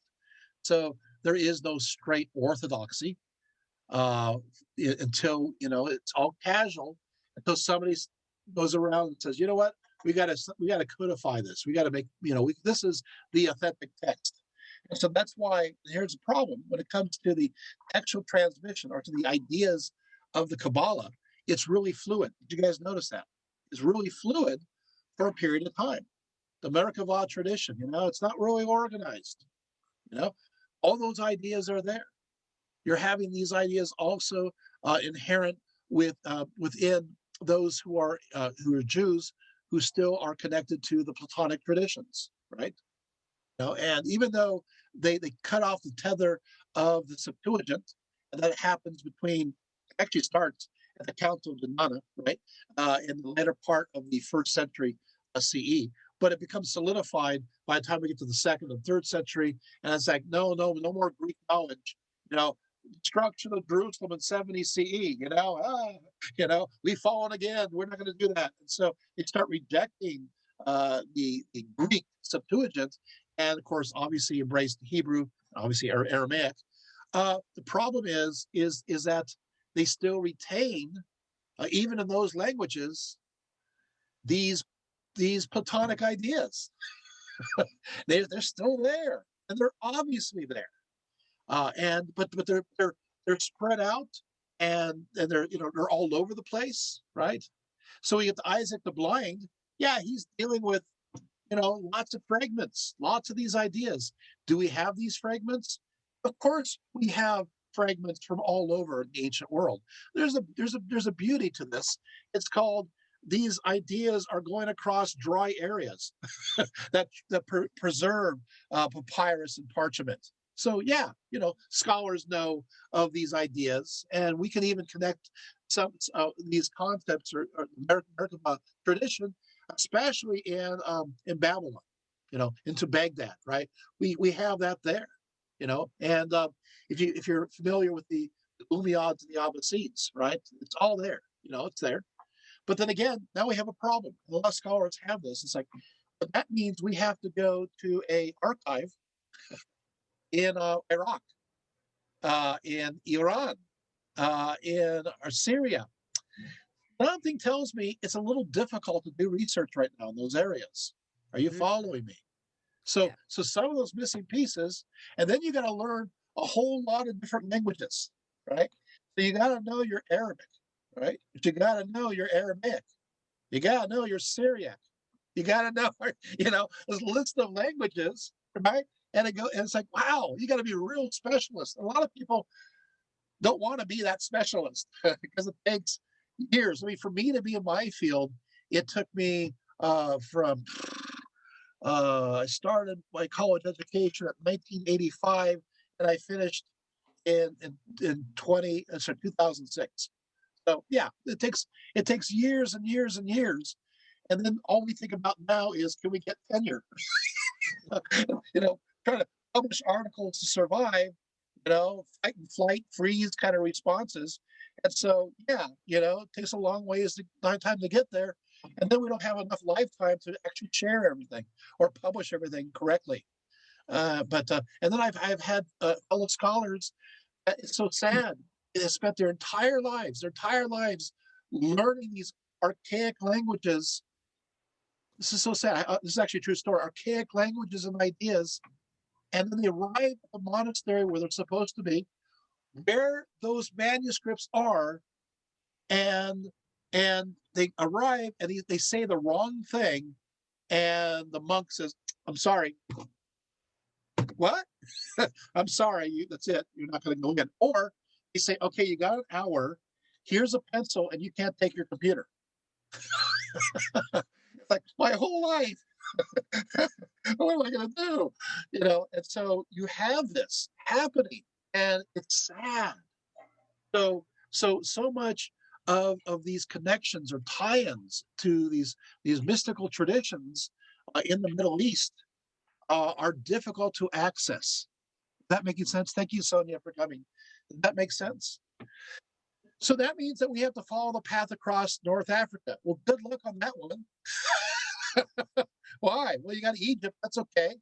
Next to it, you got a place called Libya.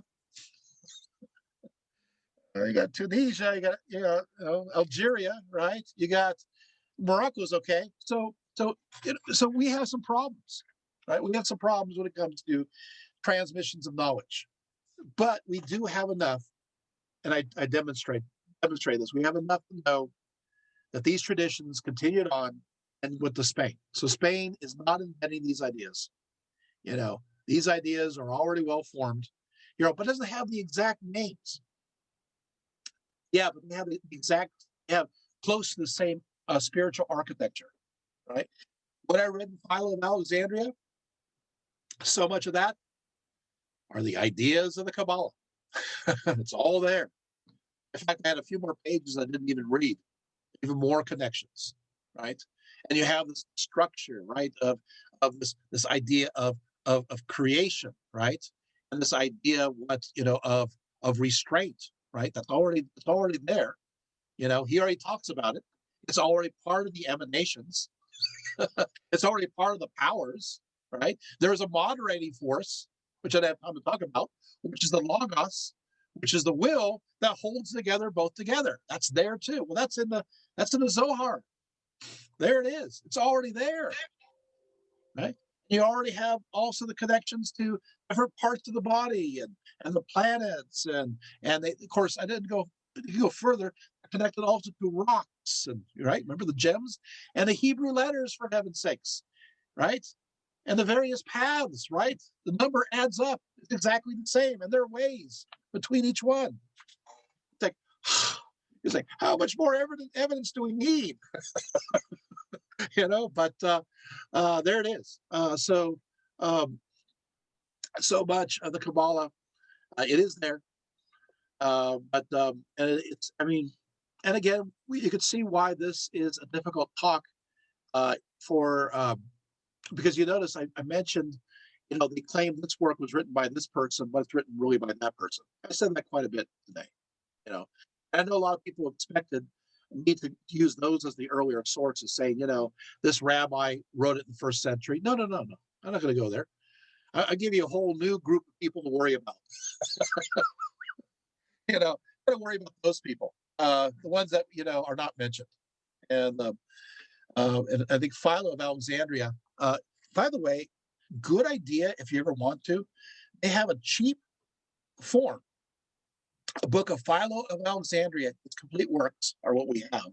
It's really cheap. It's available. I think it's like $10-15. And I recommend you getting that because why not have Philo to read for yourself, right? And maybe that's my recommendation. If you're interested in the Kabbalah, why don't you start with the first century source of those ideas? And as opposed to me telling you, Read it for yourself. Experience it. These ideas. Is that good? So, man, I'm sure many of you are looking up Philo right now, and he's worth it. And then, of course, look up the Book of Creations. Read it for yourself. Look into the Merkabah tradition. Look into these writings exist. I actually have a list of them. I just didn't have time to list them all off. But we have these traditions, and they're not hard. They're not hard to find. I find it's pretty strange that they're hidden in plain sight. There's a magic Kabbalic word that will reveal these mysteries to you. It's called Google. So you want to look up, here we go, right? So look up the Helkalat. I should just write these down right here, right? Should I do that? Okay, so these are some things you may want to write down or find out here. So look up the, there's the Helkalat.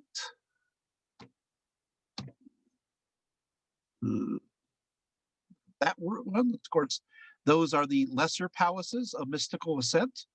So look up that one. Look up those are look up the lot. Ramati, did I? Oh, Ramati. Ramati. Look up that work. That's the greater palaces.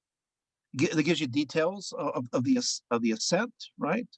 Look up the work known as the Masa Merkaba, right? That word, the chariot supports, and of course, also even this one, Merk. I have trouble with my keyboard, so I apologize ahead of time. And even there you go, keyboard's one. FR, Book of Palaces. So look up those works. Is that helpful? Some works for you to look into. Right? That's important. And of course, obviously, the big one I want for sure for you to read is the Zephyr Yat Zira, which is, of course, the book of creations that has the 32 wondrous ways of between the various powers, between the Sephiroth. Is that good? So is that enough sources to get you guys started? Is that helpful? So I gave you 1, 2, 3, 4, 5, 6 sources that will help out in this field, right? And my whole thing is read the primary sources. This lecture has proven that secondary sources don't really work for us, because basically a lot of what I just said today, many of you have heard about, but never in this context. And it's like, well, why? Again, because everybody's quoting each other. Scholars get lazy at times. We like quoting each other. We start talking amongst ourselves. I was a weird one. I was the one who read primary sources ever since high school. I started reading primary sources, Greek and Latin. That's how I started out. My dad, who's a history professor, said, don't go for why don't you read what they wrote from that time, their perspective? I said, okay. So when I entered in the history program at Cal State Fullerton, it started out, I had a different view of history because everybody's reading secondary sources, and I'm thinking, but that's not what they thought. You think about them, but I think the first step of wisdom is to understand what they thought. That's the first step. The second step in wisdom is now to be able to understand what we think about them, and then try to translate the two together. That's the third step. Because it's a different culture. It's a different time, different culture, and that's a key to wisdom. And so my thing is, don't start with secondary sources and go primary.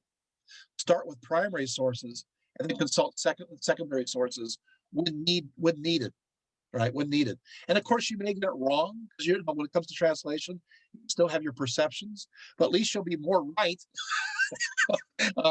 more of the time. You'll have insights and illustrations that other people don't have. So when it comes to the Kabbalah tradition, I'd say read all the works connected to the Kabbalah and then go from there. That good? Yeah. I think it's more interesting too, you know? Yeah. Any other questions, or did I answer some of them, most of them? Okay, I had one. Okay. Now, apparently you're not supposed to seek knowledge above your level, right? That's the advice from the wise learned men. Yeah. So how are you ever supposed to acquire this knowledge? How are you supposed to acquire this knowledge? Well, see, the thing is that God is all knowing, and through his will, those who are supposed to know will know. And so there will be a way that's orchestrated to do that. And that is going into, once again, Philo of Alexandria. So nothing is permitted without God's will. So if he wills it, then you'll have that knowledge. So there's kind of a choice aspect. But this goes into another thought system. If you want to be chosen, you make yourself into a purified vessel that is ready to receive it.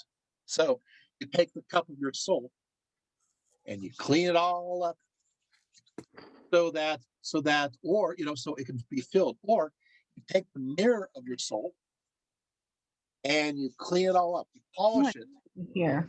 so the light of God can of course be seen clearly upon the mirror of the soul and transform it. Of course, when you do that, the effort of cleaning the mirror of the soul, you have this idea of clearing the mirror through contemplation, as in the mirror, right? What will happen is that's through ascesis, through your action,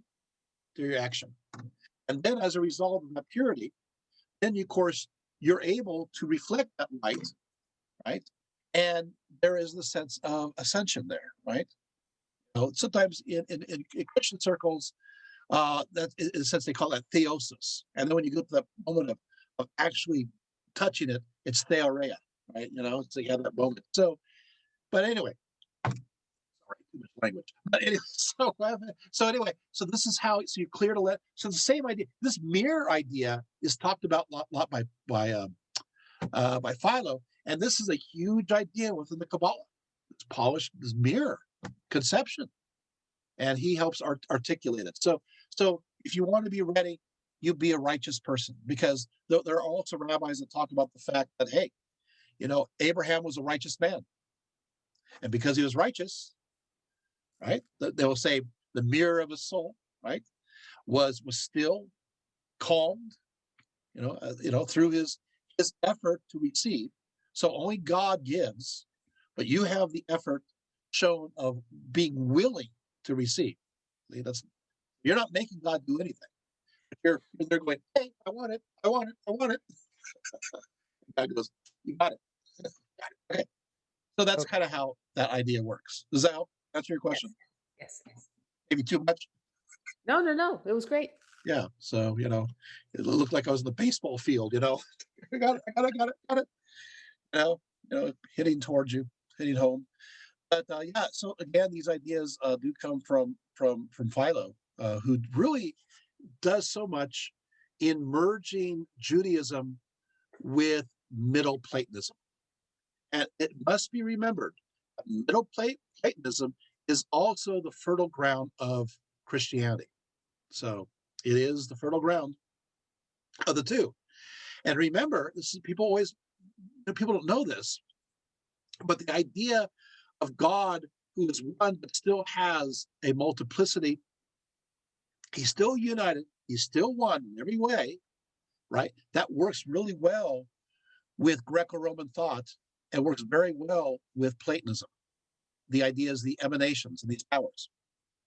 And a form of that gets into Christianity, and that's Father, Son, Holy Spirit. So we're looking at Philo being in a very interesting position where he has this triune conception. Remember, he does have a Trinity, right? He does have a Trinity. He does have a Logos, which is also in the Christian Trinity, right? Logos, the word, one. But he also has the power of creation and the power of restraint, which of course you see in the Kabbalah. And there's a threesome there. And then of course you have the realm of the spirit realm, and of course the veil, and of course the realm of the material world. But you have that same thing in Christianity. So what will happen is the same ideas that contribute to the Trinity are the same ideas that contribute to Kabbalah. But it's understood in a different way. Is that making sense? But see, but if you're Jewish, you go, but yeah, God is always one. The Christians go say, yeah, God is always one. So what's missing in this? What's missing is understanding Middle Platonism, and then of course Neoplatonism. Does that make sense? That's the missing piece. And you got to realize that the Council of Nicaea defined the Trinity using nothing but Neoplatonic terms. That came about.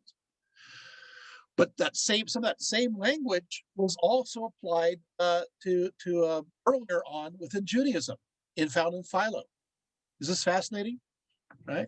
So this is a big deal, and nobody will ever want to talk about this. This is one of those topics where it's like, oh no, doing the tap dance. But you can see now, I've given you enough context where you can see it. And I've just given you a book, Philo of Alexandria. Read Philo. Philo. Read him. And you don't even have to listen to me. You can just read it there.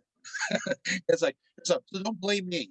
When you read about these emanations and these various powers, and he's a good Jew, he's considered, he's good. He is still quoted today as a big deal in Judaism. He's a big deal. He's not a nobody, right? He's Alexandrian Judaism. So when you read about these things, then you go, oh, wow, this is interesting about looking at God and seeing his powers as they emanate forth, and there is this triune conception at the very top. And it's like, yeah, so it would make sense, right?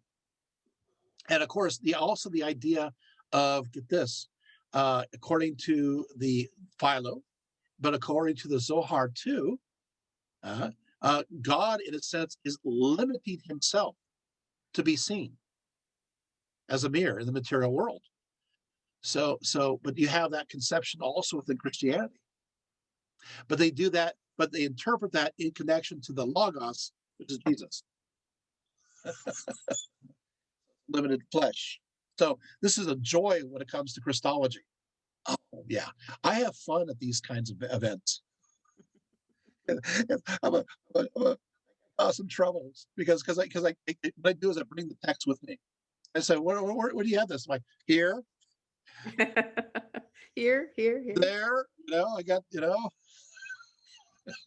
I got 3,000 books. I do. I have 3,000 books. So yeah, it's all there. Yes, and I took the time to count them one time. And I gave up around 2,700. I'm going, there's more bookshelves. And like I said, I'm stopping. So yeah, there's a lot of information here. So I know which books to bring, and I pile them up and then just have a conversation. So I tend to rattle on, too much. I have the longest master's thesis at Cal State Fullerton. It's 997 pages. Oh my goodness. I am struck by the similarity of Zohar and Zoroastrianism. And of course you're going to have that idea coming to a nice mixture. And this is, thank you, Terry, for bringing this up.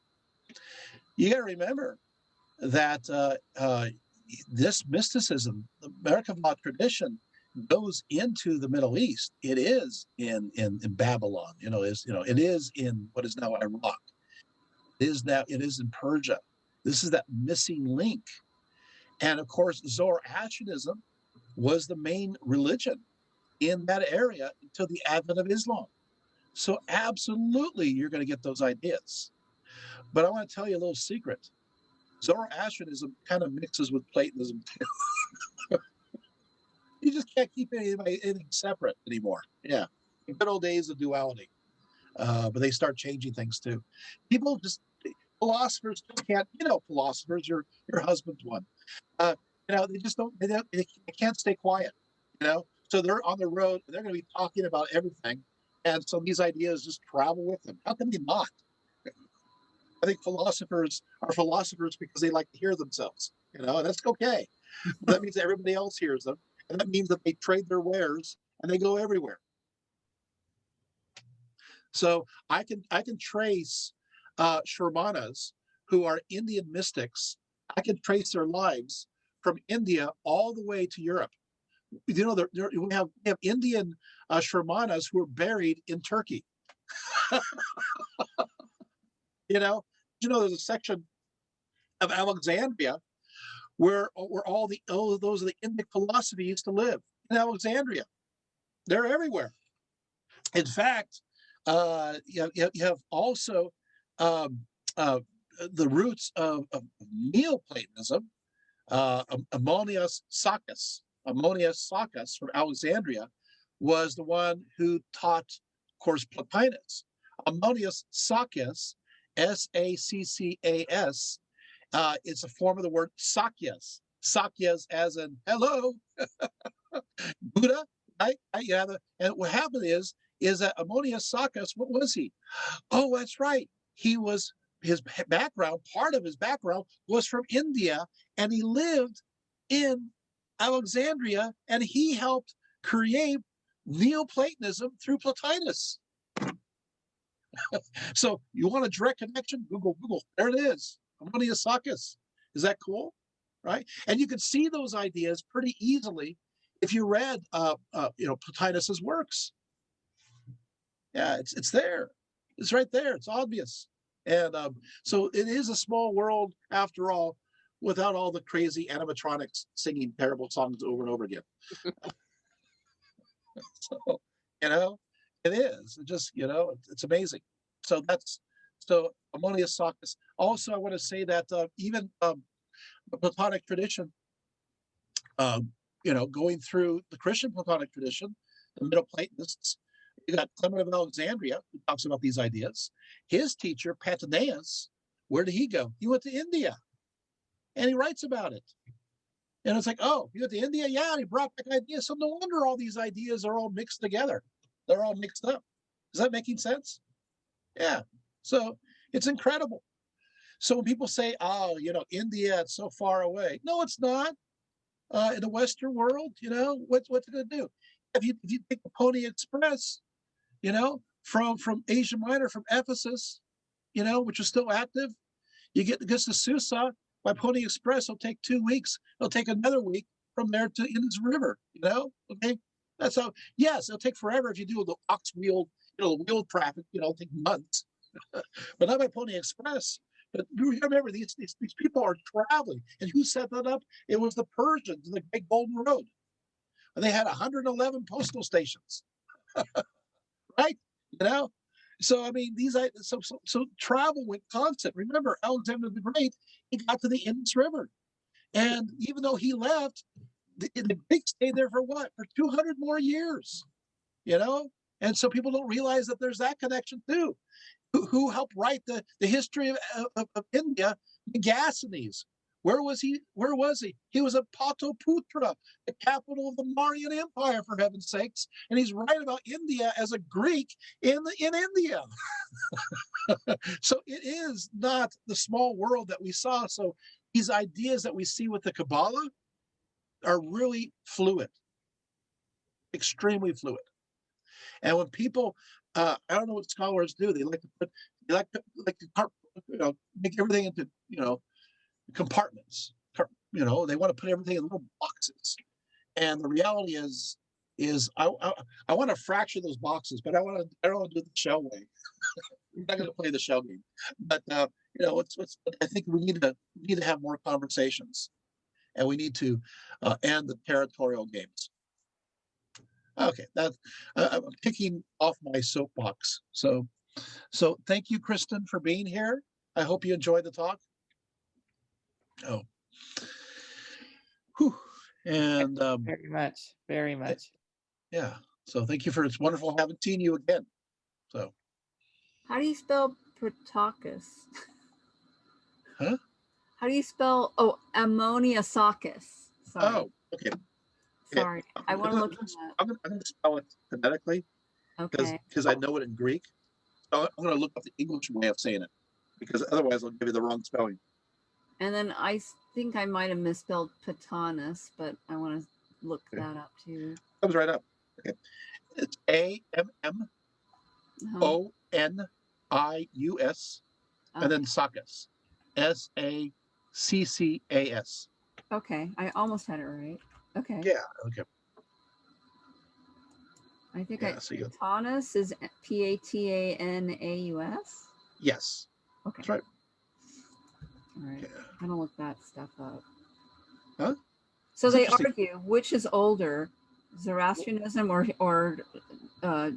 Judaism, and you would say neither, both. What? Well, I mean, that's a trick question. I mean, here's the problem. Okay, so the question is, when do we have the Judaism that we have now? And so that's the debate. You know, some people will say it's the Babylonian captivity, you know, the 500s BCE, where you get the idea of, you know, monotheism as being centralized for everybody.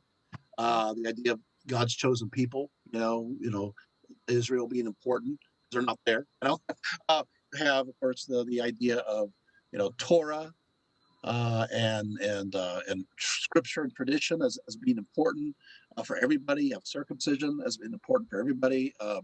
You know, celebration of festivals, and of course, one circumcision, dietary rules. Anyway, I got those. So remember, Judaism followed all this beforehand, but only among certain people. You know, the priests, you know, priestly castes and a few groups did this, but not everybody. And I had somebody say, well, where's the evidence? I said, well, actually, it's even in the Bible. Not everybody. You know, where could I find this source? Well, I don't know, First Kings, Second Kings, First Chronicles, Second Chronicles.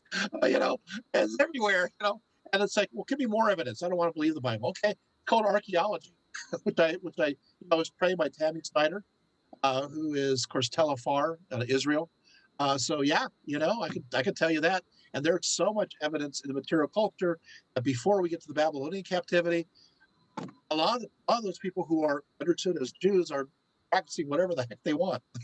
They're worshiping different gods and everything else. The material culture changes after the 6th century. Not, not completely. There's still lots of sites. That's a little better, maybe a little bit better. You know, after it's even better when it comes to after the Persian Empire. Okay, now we're going somewhere. So what about Zoroastrianism? Zoroastrianism, they'll say way back to 14 or 12.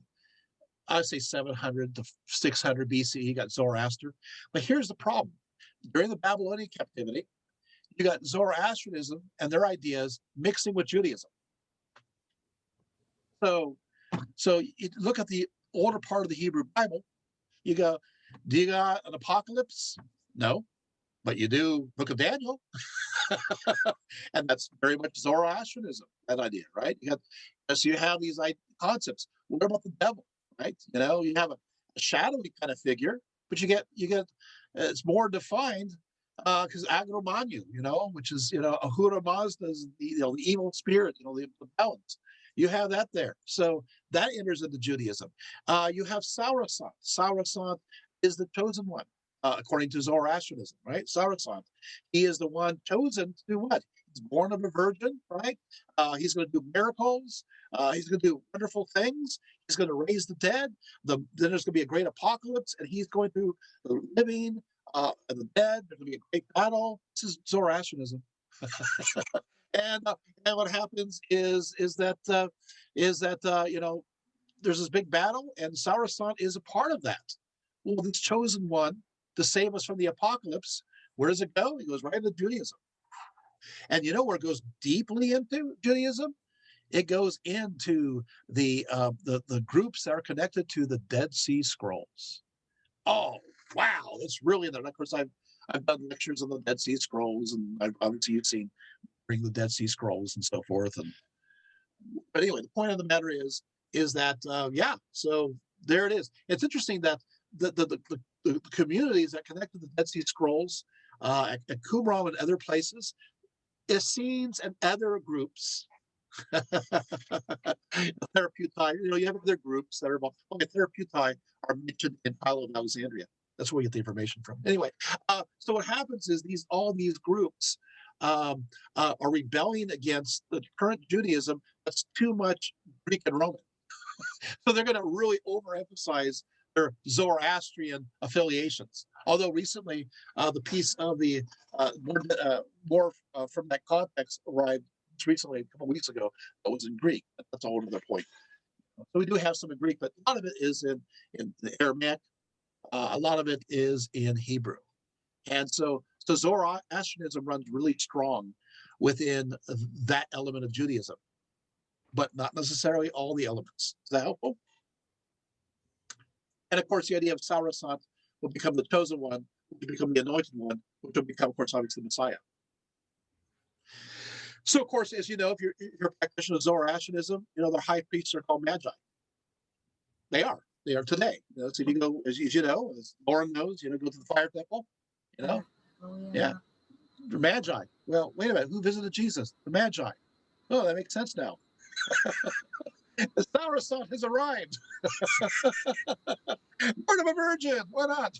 Just add to this. And by the way, everybody and their mother knew what Magi were in ancient times. Let's say everybody and their mother, but a lot of people knew who the Magi were because that was common belief. Zoroastrians, they were everywhere throughout the Roman Empire. They're everywhere. They're your neighbors.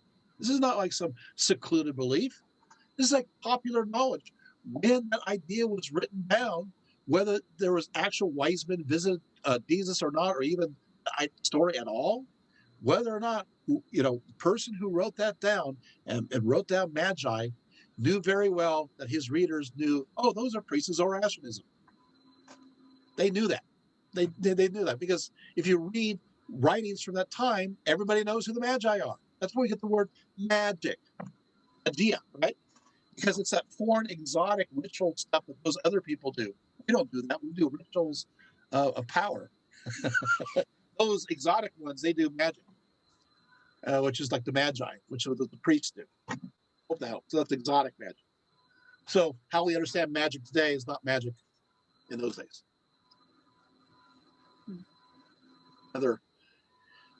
Lots of fun stuff. You guys having fun yet?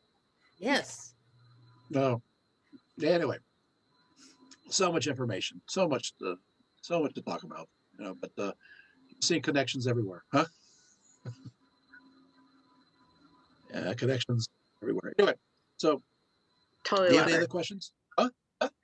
Totally love it. I've always enjoyed your lectures, and I was hearing some new things, although it was blending with some of the things I studied with Gershom Scholem, Kook, and R.A. Kaplan. So between Wonderful.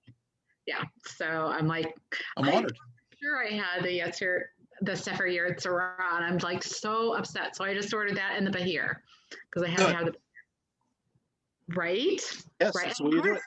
Philo, Yep. Got to do it. You got to do it directly. I think that those who want to follow the Kabbalah, the path of the Kabbalah, should start by just reading the primary works. Yeah. Sholem's, Godhead was phenomenal. It was mind blowing, absolutely mind blowing. So, yay. Yeah. Wonderful. Yeah. Wow. So now you see how everything's all connected, right? How am I supposed to sleep tonight, right? Yeah, I know. No, your brain just goes round and round trying to process all the information. I was writing like a crazed woman. So yeah, and I'm grateful. It's so good, so good. So thank you so much as always. Yeah. So you have I think by the end of the day, I'd probably give you about 10 texts to read. But you'll be surprised how better you will feel all this tradition, because what will happen is scholars will just will refer these ideas and they will manipulate the usage of these ideas just to fit whatever they're wanting to do at that time. You can sit there with a smile on your face, knowing that, well, you've read the materials, you know how these ideas connect. And I think that, yeah. And I think that it will speak to you more, the tradition. Totally excited. Thank you so much, as always. Yeah. Thank you. Yep. You'll reflect upon it. You'll be that chosen vessel that's been cleaned and ready to reflect the glory of God. Find that divine spark. Break The those. divine spark. Yeah. Stay away from the seashells. Stay away from the shells. It'll be okay. All good. Have a great night. Thank you. Thank you so much for being here, Kathleen. Wonderful. Thank you. Thank you. Any other thoughts? No, you good? Hi, Laurel. Hi. Hi. All right. Hi, Michelle. So we got Sarah. We got Jessica here too. Hi, Jessica. I know. All Hi. Hi. So did you guys enjoy yourselves? Was it good? Yeah, it was really good. Thank you. So, there's also the Hermetic Kabbalah. There's so many different Kabbalahs. So, There's a Christian Kabbalah. there's a Christian Kabbalah. I Well, know. yeah, but do you see how that could be? Mm-hmm. Does that make sense? That now it's like on a stretch, even though it's a created tradition. Obviously, still you can see where, okay, yeah, I can see this. You can see how it can adapt to a Christian context. It can adapt to a pagan context if you have the idea of a monad, of a oneness. You have that. So if you are a pagan that will follow after a Platonic tradition, then that will work. But it doesn't work very well unless you have an animistic conception. It doesn't work very well if you're absolute polytheistic. But if you see the various gods as many faces of the one God, you can do that. Or not the one God, I shouldn't say that. Many faces in the eminent nature sense, because you got to realize the Kabbalah still has this idea of being eminent nature, which can also translate over eventually into animism. Huh. Yeah, I was just going to ask, is there a Hindu Makes Kabbalah? sense. Is there a Hindu Kabbalah? And the answer is there are Hindu-like aspects that follow like the Kabbalah. There are those kinds of connections and ideas, and there's you have that. You have, of course, you have that through the yogas, right? I mean, think about the yogas. You got the Raja Yoga, right? You got the Karma Yoga, Jnana Yoga. You got the Bhakti Yoga. What do? Right? You still the mirror of your soul. You will use the same analogy through various efforts, right? And in many cases, they'll mention the light of the radiance of the gods or the God above, of Krishna, right? Vishnu. And that radiance, I have these books over there. It talks about it, and that's transformative, right? Purifies you. You're moving out of the material realm. You're becoming what? Oh, yeah, you're becoming more spiritual. You're moving up through various ways in life. So, not exactly, but there is a pathway for achieving this. And you have, at a certain point, do you have epiphanies? Do you have mystical experiences? Yeah. So, not exact, but you do have something to it. And then, of course, you do have, think about this. Okay, sorry, Sarah, you have technical difficulties. I mean, you It have was this. good seeing you, Sarah. Yeah. Yeah. Okay, Thank you. good night, Sarah. Good night, Sarah. Yeah, I mean, you have the idea, for example, Brahma, he contemplates what comes out of his head, the goddess of wisdom, who is Sarasvati. And what's another name for Sarasvati? She's also known as Vash. What does Vash mean? It means that which is spoken. It means the word. So the word comes forth out of the mind of Brahma. And what does it do? Sarasvati creates creation. Okay. She's a creative force. She is the word that creates the universe. She organizes it. She separates the dry land from the wetland, and she organizes everything. Doesn't it sound familiar? It also reminds me of Zeus with, of course, with Athena coming out of his head, right? Goddess of wisdom. Hmm. Look at all these parallels, right? And then what happens from there? Goes energy. She organizes it, and then it goes over to who? The Vishnu. What does Vishnu do? He is the one. He's masculine. He is the preserver. He preserves things, right? He maintains it. He keeps it going. He's also the ultimate IT guy. When there's problems, troubleshooting problems, what does he do? He turns himself into an avatar, right? And he goes and fixes things like Rama and Krishna. And who's his consort? Lakshmi. What does she do? Moving over to her. See, masculine, feminine. Are you guys getting this? What did she do? What did she do? Lakshmi makes things bountiful, makes things plentiful. She turns into a multiplicity. So Brahman, who creates the stuff, Sarasvati emerges. She, through her wisdom, the word wisdom, right? Kalpa, right? Wisdom creates, organizes the stuff, right? And then it goes over to Vishnu, who preserves the stuff, and then Lakshmi makes a multiplicity. Where does it go from there? It goes to Shiva. What does he do? He destroys it. But then he has the Shakti power, the feminine side that is acting in transformation. Of course, you got Kali, and you got Durga, you got Parvati, all these other goddesses. And where does that go? Well, that in a sense goes back into the other, the creative force that goes back into what? Brahma. And the whole thing repeats over and over again. So anyway. So, I mean, there does seem to be some kind of structure there. What do you think? I don't know. Yeah, absolutely. Masculine, feminine, energies moving. I don't know. So, of course, this follows the agricultural cycles, right? You got, Brahma, it would be like the seed, Sarasvati would be, plowing the fields, organizing it. Vishnu would be watering, maintaining. Uh, um, Obviously, Lakshmi would be the harvest. And of course, when this idea came about, the concept of burning fields for fertility came about. So Shiva is the creative force that burns the fields, and in order to make the nutrients, you know, uh, festive. I mean, make it alive again. And of course, that energy is the feminine, right? Because it's transformative, it's creation, and it goes back to the seed again. I don't know. So just thoughts. So of course, every Hindu has a different perspective on this. But then again, for a long time, every Jew had a different perspective on these mystical traditions, and because it was the hidden Torah.